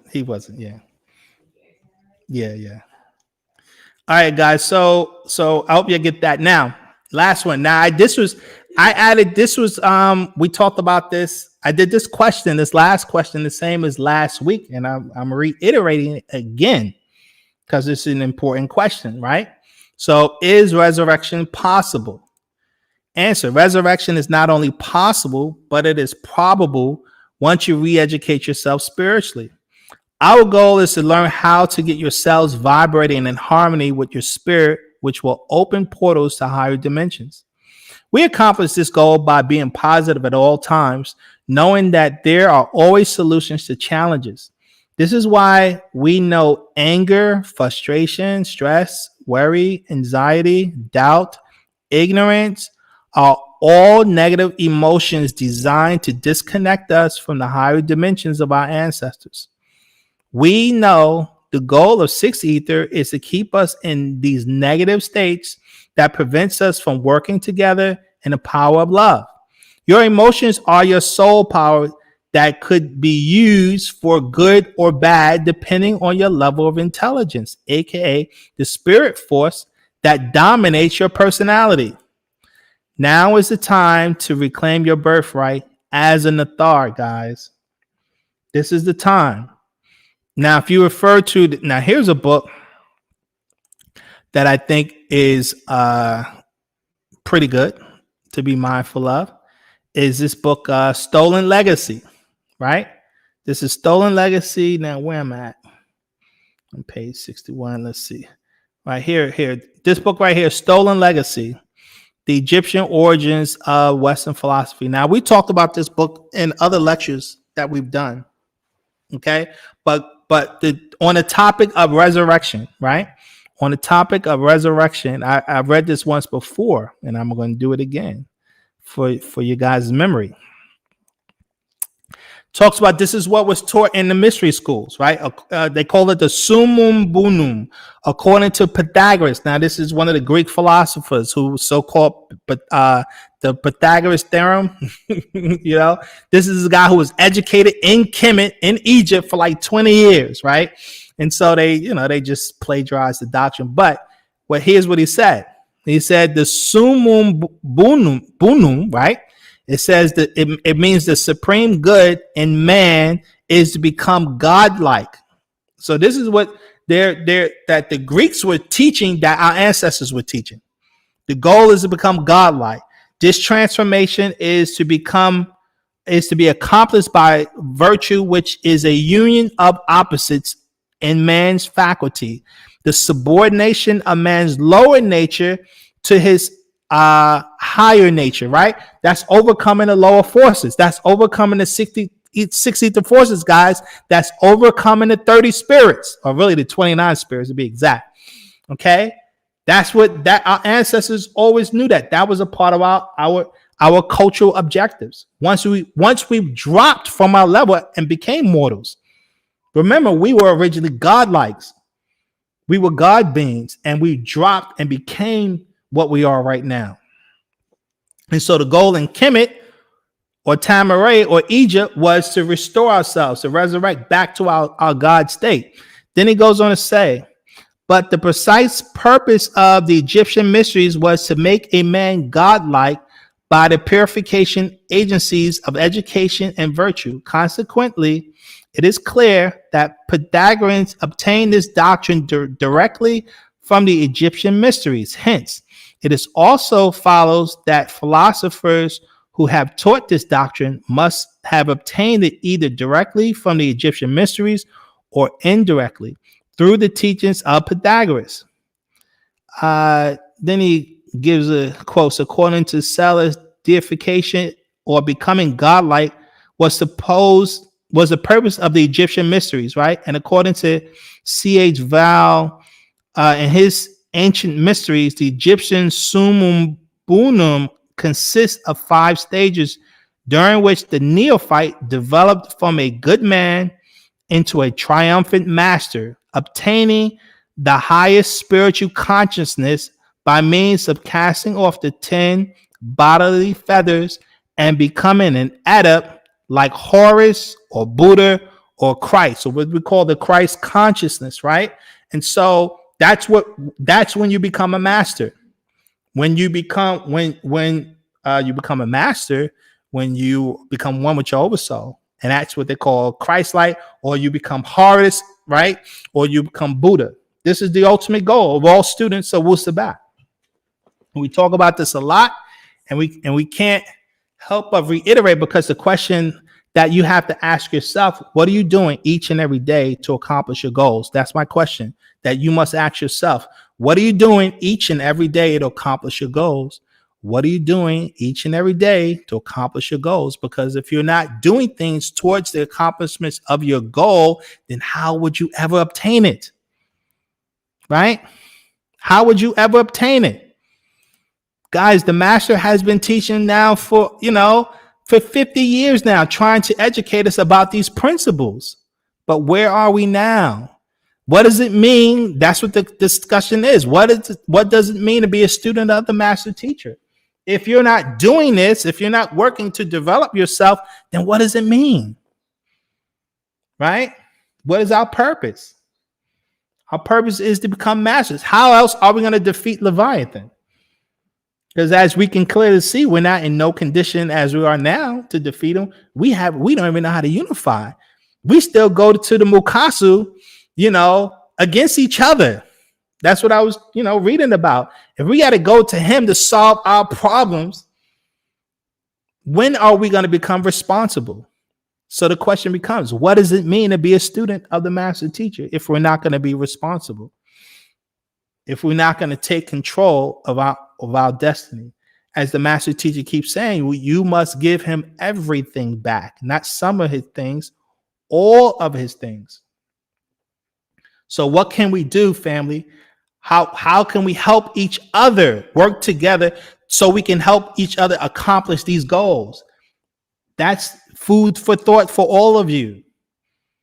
What can we do to help us accomplish the goals? Because we said we're not going to get nothing done, and that we talk about this in our core principles, right? It starts with what? Ashak, right? The power of love. The master teachers made that clear. Love and unity. But what is Ashak? Ashak, as I've told you before, it's a spirit force you must learn to tap into. It's actually the spirit force of nine ether itself. When you learn to tap into the spirit force of nine ether, you become one. You learn to become one with it, and you stop judging people. You stop judging person, places, and things. It's not about judging it for good or bad. It's identifying things for what it is. Our goal is to identify the lion for what it is and know better not to put your hand in its mouth. And if you put your hand in the mouth of a lion, you shouldn't be crying that it bit it off. Raise your intellect. Stop complaining about people doing this and people doing that. You don't have to complain once you understand someone's nature and their behavior. Then you know how to deal with them. See, we get upset when someone burn us and they trick us or they cheat us or they lie to us, and we get upset and we want our pitchforks out and we want to hang them. Guys, that's how the Caucasian behave. Our job is to raise our intellect so we stop behaving like that and condemning one another. We know our people are suffering. We know that. We know that.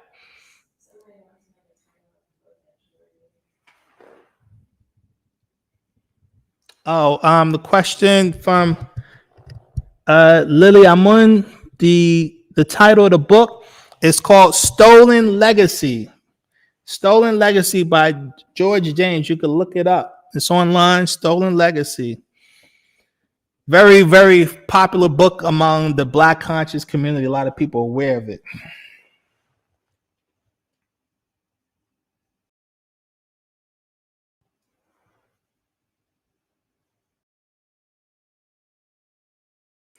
And so guys, we're only gonna get to where our goal, because think about it, guys. We're so dependent on the Mukasu, on the Caucasian. We have to stop being dependent on them, but we can't break away, because what is the solution to his system, right? His system is based on capitalism, money, right? And guys, remember, money's for what? We're using money to buy the resources that we need: food, clothing, shelter, right? To live on Earth. These are things the Earth provides for free. So why are we paying for it? Why are we paying another race of people that think that the Earth provides for free? The only way to get out of his system is, as the master teacher keeps saying, we must learn to live of, for, and by each other, for us to work together. Black people around the globe, we have all the resources we need if we just start focusing on working with each other, networking with each other with those resources. Then we have the necessary land we need. We'll have the ability to produce our own food. We'll have the material to produce our own shelters. We have the material to produce our own clothing. Like Mali produces a tremendous amount of cotton, but they don't manufacture it. They ship out the raw material to East Asia, I believe. Ghana manufactures rice, but they manufacture their own rice, but they import rice, and Ghanaians are buying the imported rice than the rice that is being manufactured right there in Ghana. These are facts. So what does that mean? We're the product of our own self-destruction. And the global capitalistic system are forcing African nations or Black nations to deal with the global trade, because these African nations want to get loans to build up their nations. And a part of getting the loans, they have to allow free trade. So they have to allow these European corporations to come into their nations to sell their products, and the indigenous Africans can't compete with these products. Now, if we had pride in ourselves and we understood, like the Jews and the Asians, that we buy from each other and not buy from foreigners, then we can work around it. But our people can't have this pride if they don't have the right knowledge of self and kind. And that's the job of Wu-Sabat. This is what we as students are dedicated to do, to educate our people why we are a powerful people, why we're the God race of the earth. They don't have this right knowledge.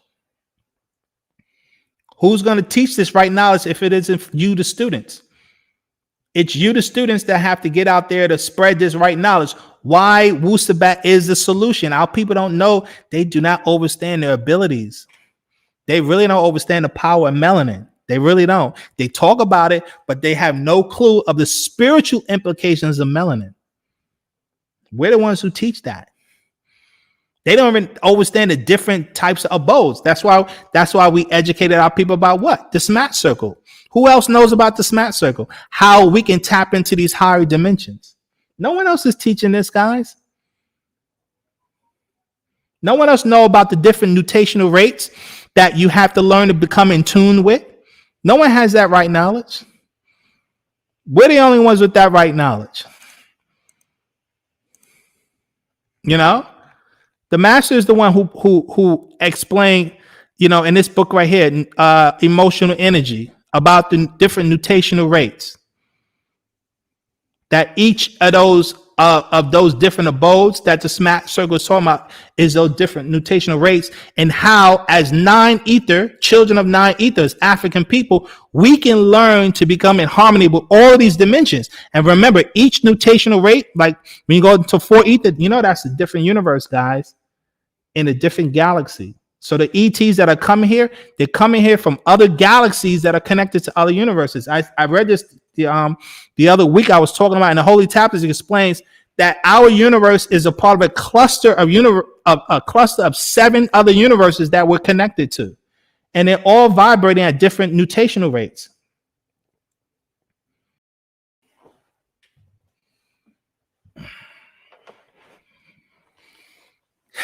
But this is the power of right knowledge. This is what we've lost. We've lost this science.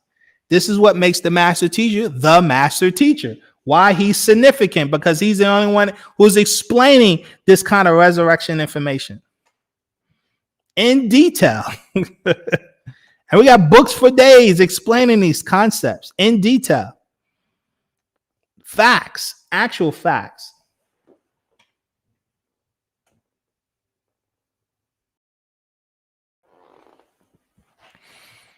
But it's your job. That's right, Lily Amun. This doctrine must be global, and it's up to each and every one of us to put this information out for our people to have the actual facts of what being children of nine ether really means. You know, but we talked about this the previous weeks about we guys, we have to overcome those lower forces that are keeping our minds divided, that keeping us in doubt, that keep us in fear. Remember, I read in the principles, right? Let's go back to the principles. This is the, one of our biggest challenges, right? Leviathan, fight Leviathan. This, let's see, Leviathan, the 6 strongest weapons of Leviathan, which is ignorance, right? Our people love ignorance. They don't study, they don't research nothing. I'm talking about the mass majority of our people. We bathe in ignorance. Why you think we're still under religious dogma? We're still making decisions based on beliefs and not facts. That's what religion did to us. It taught us to make the decisions based on have faith rather than having facts. Right? Our people are still afraid of the white man. So a lot of our people, they're not going to teach. They're afraid to teach Wu-Sabat because they're afraid of the white man. They really are. Then you got our people who are plagued by their own ego. They're so worried about making money and getting paid, they ain't worried about no one else. That's another group of our people.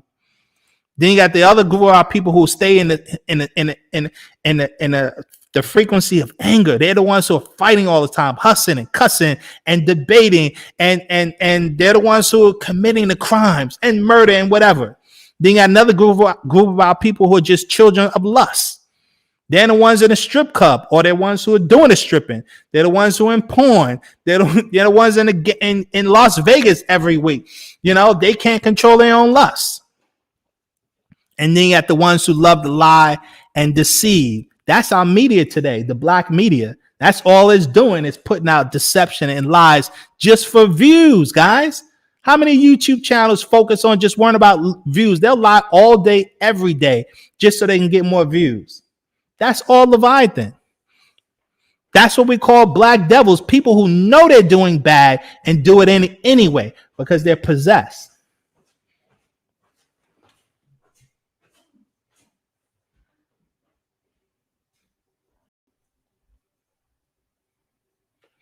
Yes, Allison, you're right. And we can. We're going to get to that.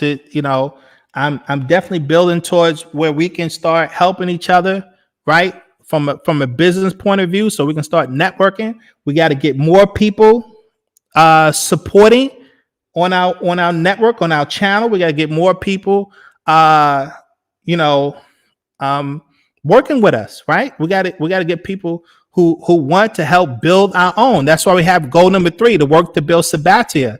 They took our land, right? They took our land on purpose. That's why they had to get the master teacher to take our land.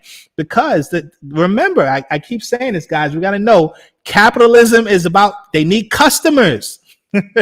If you build your own systems in your own society, having your own everything, you don't have to be a customer to their system. So they have to make sure we we're permanent. Think about it, guys. Think. Do some. I call a self audit, right? What's the most expensive bill you have? What's the most expensive bill you have? Rent or mortgage? Right? Everyone press 1 if you're paying rent or mortgage. That's the most expensive bill we have, rent or mortgage, right? Everyone press 1 if you're paying rent or mortgage, right? Then what else you paying? Who has a car note? Press 2 if you have a car note. That you're paying a car note. Press 2 if you're paying a car note. Press 3 if you're paying for utilities, gas, electric, water bill, right? Phone bill. Now think about all this money you're paying every month. Now this is every month. Think about who are the companies you're paying this money to. So you're going to work, and most of your money is either going to rent, is going to car notes, or gas. Because even if you don't have a car note, you're paying for gas, right? You're paying for gas, right? You're paying utilities. Who own these corporations that you're paying your money to? And they purposely don't pay black people the same kind of money they pay white people. So by the time we pay all these bills, and how much you spending a month on food? How much you spending a month on food, guys? You see how they zap all our money?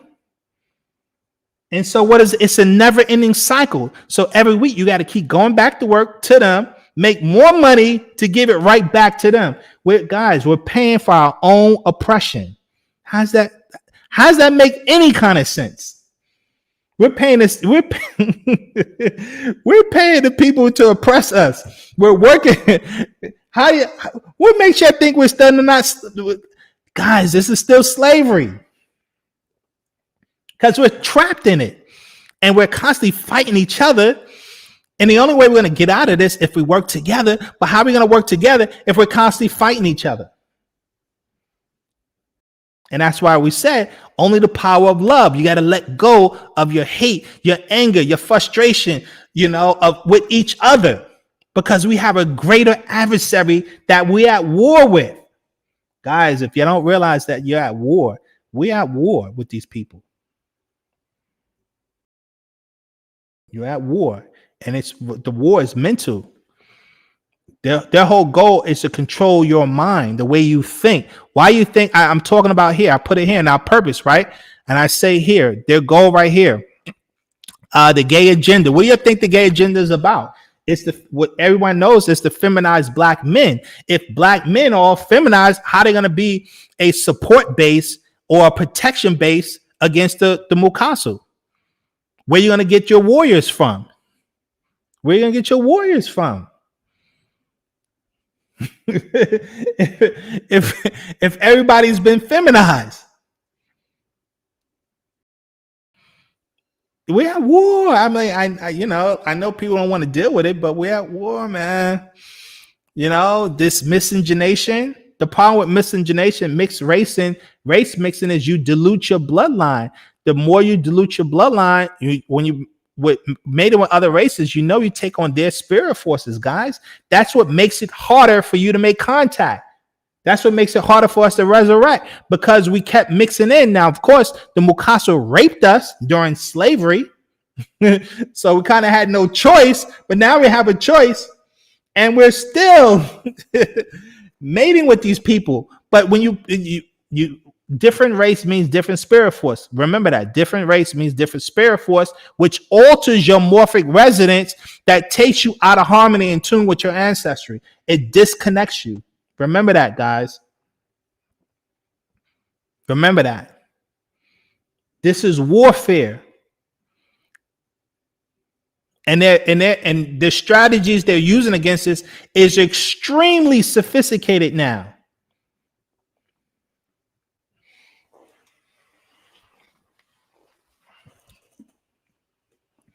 What we're going to do, right?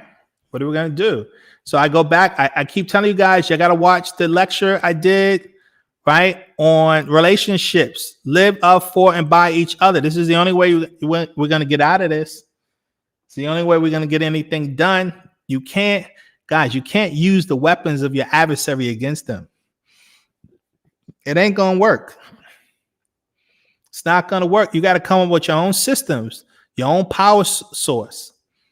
We have to use our own power source, and our power is in each other. Our power is in each other. I challenge you guys. You guys got to promote this lecture, because people are not watching this lecture we did on this one right here. Ubuntu, right? Relationships are our greatest commodity. Ubuntu. right? It's an African principle that we live by as an African people. Y'all guys really need to study that lecture, because now it's time. We need to put things into action. We need action, and we can't get into action until we start really. We got to really identify the traps they got us in, the economic traps they got us in, the social traps they got us in, the cultural traps they got us all in. What else? Let's see.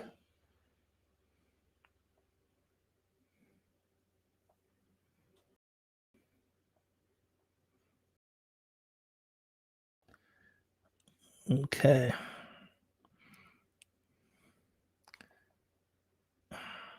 So guys, it's almost getting about that time for our 9 o'clock prayer system. We do our prayer system for those who don't know, right? Because again, remember, it's about spiritual development, right? That's our ultimate goal. We can't resurrect unless you're doing the rituals. And the prayers, the chanting, all of that is designed to help raise our vibration, right? The prayers, the chanting, all of that is designed to help raise our vibration. That's why we do it, to learn to tap into our own morphic field, our own resonancy. As 9 ether beings, we have our own resonancy signature. And because we've been under the Mukasu, right, we're vibrating on their resonancy. And so our rituals are designed to make that correction. That's why it's imperative that we learn the language of Wu-Sabat, of Miss Batia. We learn the language, because the language, as you're speaking it, it'll actually start to recalibrate your genetics. That's why we talked about epigenetics, right? In one of our discussions, that Wu-Sabat is a genetic doctrine. By speaking the language of Miss Batia, you'll start to recalibrate your genetics itself.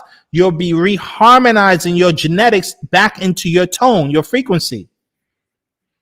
That's one of the reasons why we're supposed to be living together, guys, because if we were living together, we can be doing chant circles. The master used to do that. We used to do chant circles, and all that's designed to help raise our vibration.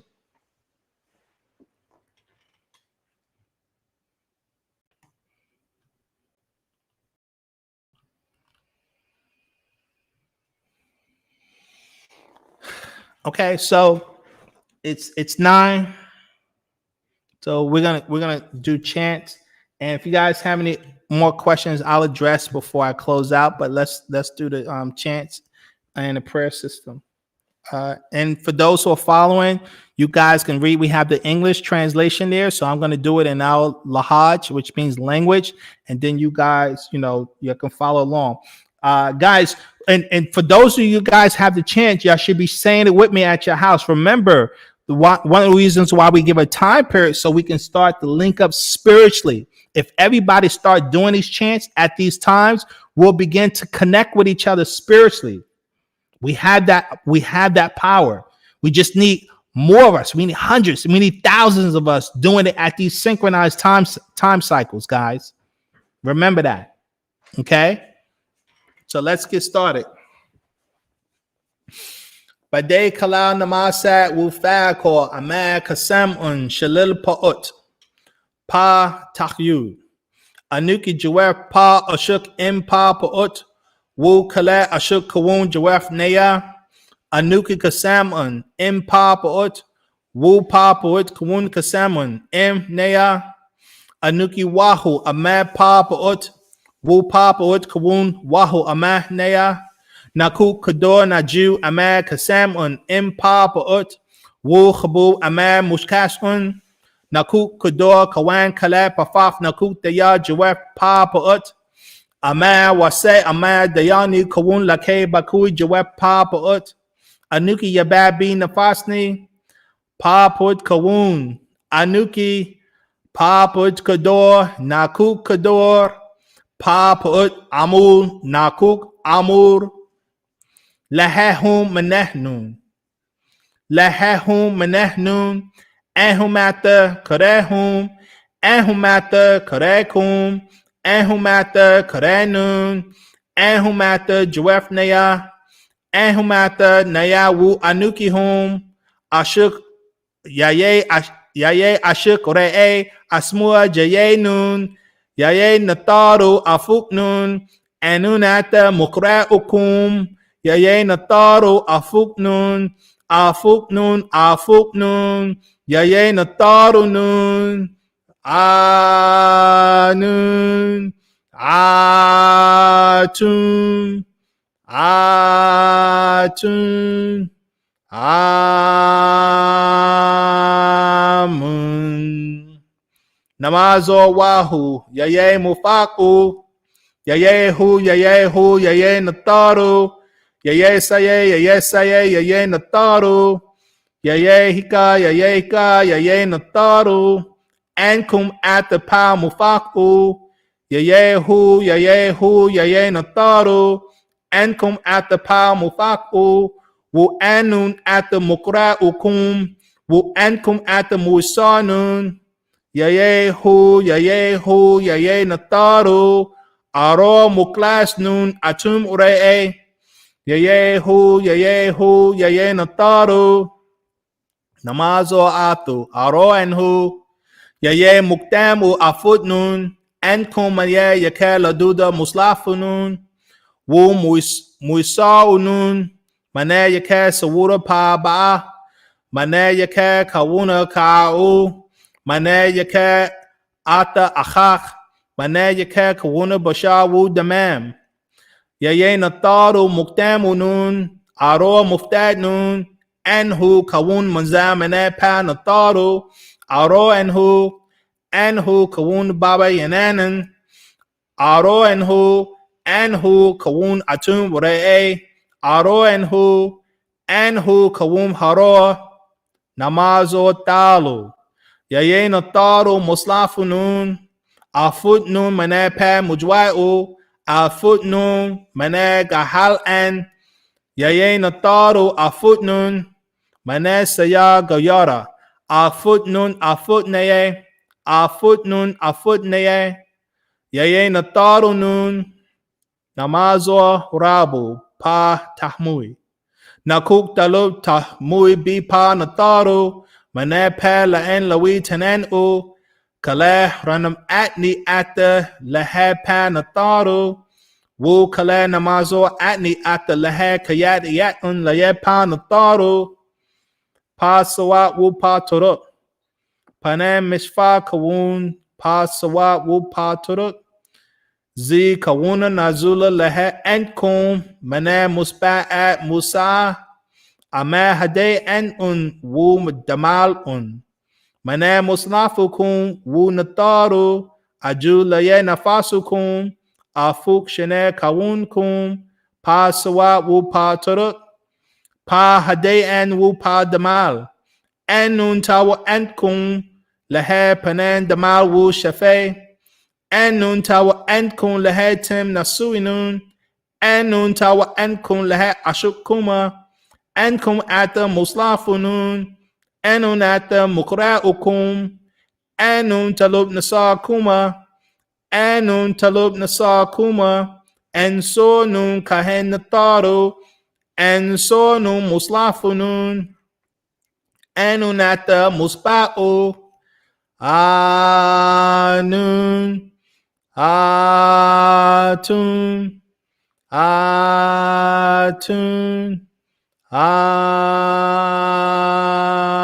Amun.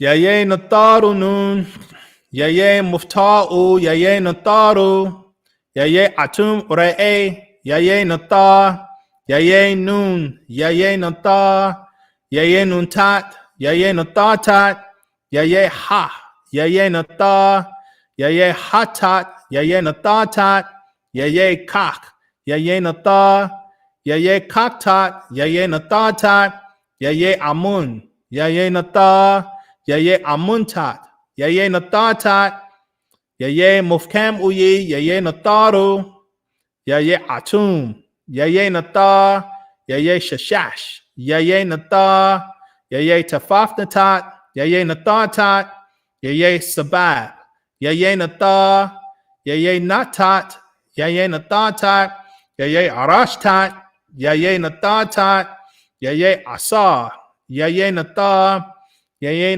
Nababtat Hatat, Yaye Nathatat, Yaye Satach, Yaye Nathar, Yaye Harah, Yaye Nathar, Nathar Shalilapa Meye, Yaye Haptwi, Yaye Nathar, Yaye Anaktat, Yaye Nathatat, Yaye Aha Haratwi, Yaye Nathar, Nathar Shalilapa Nawar, Yaye Nafatum, Yaye Nathar, Yaye Manthu, Yaye Nathar, Yaye Bapti, Yaye Nathar, Yaye Sachamtat, Yaye Nathatat, Yaye Haratat, Yaye Nathatat, Yaye Ba'a Ibis, Yaye Nathar, Yaye Patata, Yaye Nathar, Yaye Basastat, Yaye Nathatat, Yaye Imhatap, Yaye Nathar, Natharu Shalil Pa Hawe, Yaye Hu, Yaye Nathar, Yaye Matat, Yaye Nathatat, Yaye Mahat, Yaye Nathatat, Yaye Kafre'e, Yaye Nathar, Yaye Mishkanat, Yaye Nathatat, Yaye Rayetat, Yaye Nathatat, Yaye Kintamin to you, Yaye Nathar, Yaye Hik'ah, Yaye Nathatat, Yaye Nathatat, Yaye Nathatat, Yaye Ma'at, Yaye Nathatat, Yaye Renantat, Yaye Nathatat, Yaye She, Yaye Nathatat, Yaye Sushat, Yaye Nathatat, Yaye Mafdat, Yaye Nathatat, Nathar Shalil Matha, Yaye Sabach, Yaye Nathar, Yaye Nahanap, Yaye Nathar, Yaye Hanum, Yaye Nathar, Yaye Hanas, Yaye Nathar, Yaye Patatanun, Yaye Nathar, Yaye Saye, Yaye Nathar, Yaye Haktat, Yaye Nathatat, Yaye Amas, Yaye Nathar, Yaye Saratwi, Yaye Nathar, Yaye Atum Re'e, Yaye Nathatat, Yaye Dahutwi, Yaye Nathar, Yaye Patata Warat, Yaye Nathatat, Yaye Sakatat, Yaye Nathatat, Yaye Ha, Yaye Nathar, Yaye Neheb Ka'ah, Yaye Nathar, Yaye Sakar, Yaye Nathar, Yaye Ba'ah, Yaye Nathar, Yaye Akar, Yaye Nathar, Yaye Imharatat, Yaye Nathatat, Yaye Wapawatat, Yaye Nathar, Yaye Sakatat, Hatatat,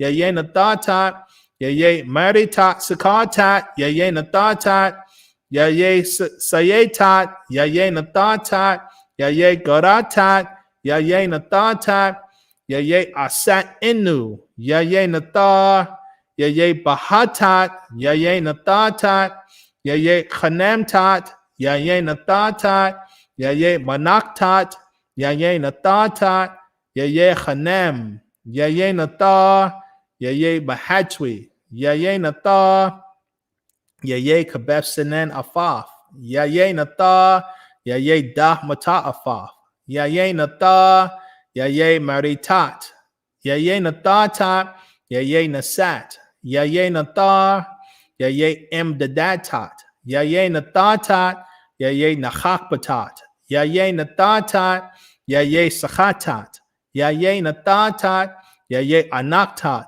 Yaye Nathatat, Yaye Dadad, Yaye Nathar, Yaye Tum, Yaye Nathar, Yaye Wahu, Yaye Nathar, Yaye Yasas, Yaye Nathar, Yaye Anach, Yaye Nathar, Yaye Afnawit, Yaye Nathar, Yaye Satat, Yaye Nathatat, Yaye Sakatwi, Yaye Nathar, Yaye Emmaat, Yaye Nathar, Yaye Nanah, Yaye Nathar, Yaye Emnuit, Yaye Nathar, Yaye Satakwi, Yaye Nathar, Ya ye mukdaltat. Ya ye natatat. Ya ye orahashafaf. Ya ye natar. Ya ye maratwi. Ya ye natar. Ya ye amun re'e. Ya ye natar. Yehu.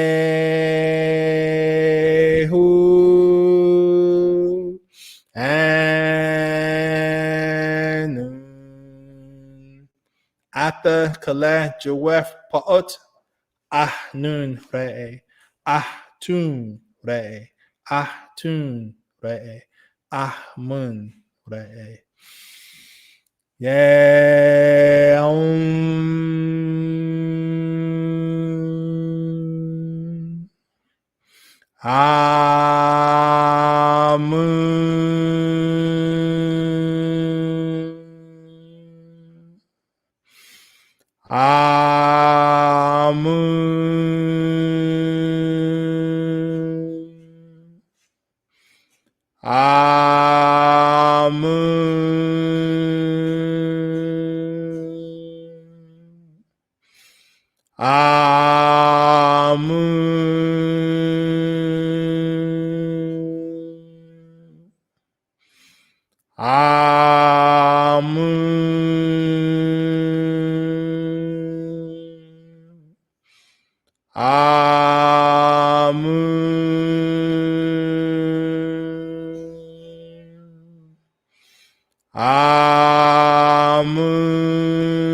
Jennifer. All right. I challenge everyone to learn our prayers, our rituals, our meditation. This is how you recalibrate yourself, guys. I can't stress this enough. That's why I do it. That's why I want you guys to see it and you guys start practicing it, right? Because once you go through the prayer systems and then you get into the chanting. Now, like I said before, once you're done with the chanting, right? We chanted Amun. Once you're done with the chanting, right? Then you're supposed to go into a meditative state. And you just keep your mind clear. You blank your mind, you blackness. That's the goal, right? It's putting yourself in that blackness. Letting go of all these thoughts that our minds are pervaded with each and every day. Let it go and feel the energies inside you, all around you. You can tap into your morphic field. That's your goal. Learn to tap into your energy field. Feel that energy field, and you begin to feel the difference between the energy field that's radiating inside you and your physical body. You have to become aware of the different frequencies that is moving you. Because once you learn to become in tune with your own energy field, then you can identify all of the adverse forces that hit your body, and you can learn how to block these energies. That's why we are so susceptible to so many negative influences, because we're not in tune with our own selves, our own energy fields. And that's how we're able to be seduced. That's why we have all these addictions. Because what is addiction? Addiction isn't a craving. What is a craving? It's an energy. And we don't know how to control those energies when it comes into us. And that's because we're not in tune with the different energy fields. And so these are the things you guys have to learn. That's why the rituals are so important, guys. I can't stress that enough. So with that being said, yes, Allison, we're definitely going to have language class. That's why I said we're going to have to pick another day that I'm going to have to do it, because there's so much I have to do it just on Tuesdays alone. So much information we're trying to get out that we're going to pick another day where we're going to be dedicated to the language, and we're going to go through the language step by step. So we definitely are going to do that. That is extremely my goal, is for us to really get into the language and how to enunciate these, the words, so that we can start doing so you guys can do the prayer systems, right? And everybody is on tone, right? The key is to line up without to line our tones up. And so this is a huge, it's one of our main goals. So we're gonna get there. I know it's a lot.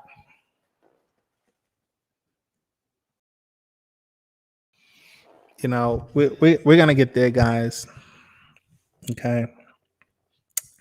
So with that being said, it's that time that we're gonna tune out, and definitely next week we're gonna pick this back up. We have so much more to deal with. We're gonna be going into the Patriarchs starting next week because there's a lot of information that the master teacher put out in the different Patriarchs, and we're gonna be going through them and going through commentary on the information that you guys need to know. There's so much information in there you guys need to know, and we have to get that information out to y'all. So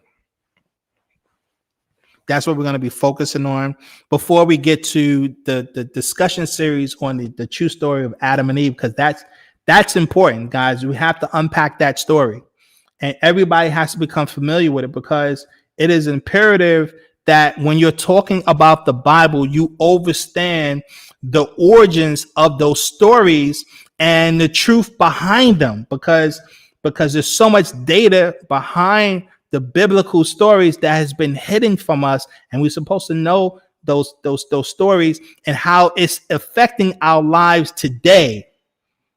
Okay, so keep that in mind. The biblical stories have everything to do with what we're dealing with on this planet right now. And so we're definitely are going to unpack all of that in the coming discussions, because, like I said before, this information, as students of Wu-Sabat, it's your goal to get this information out there to the world. And so that's our goal. Until then, I love you guys. Right? Nakook, Ashak, and Kum. And I love you all. And be safe. Until then, why do when we saw her?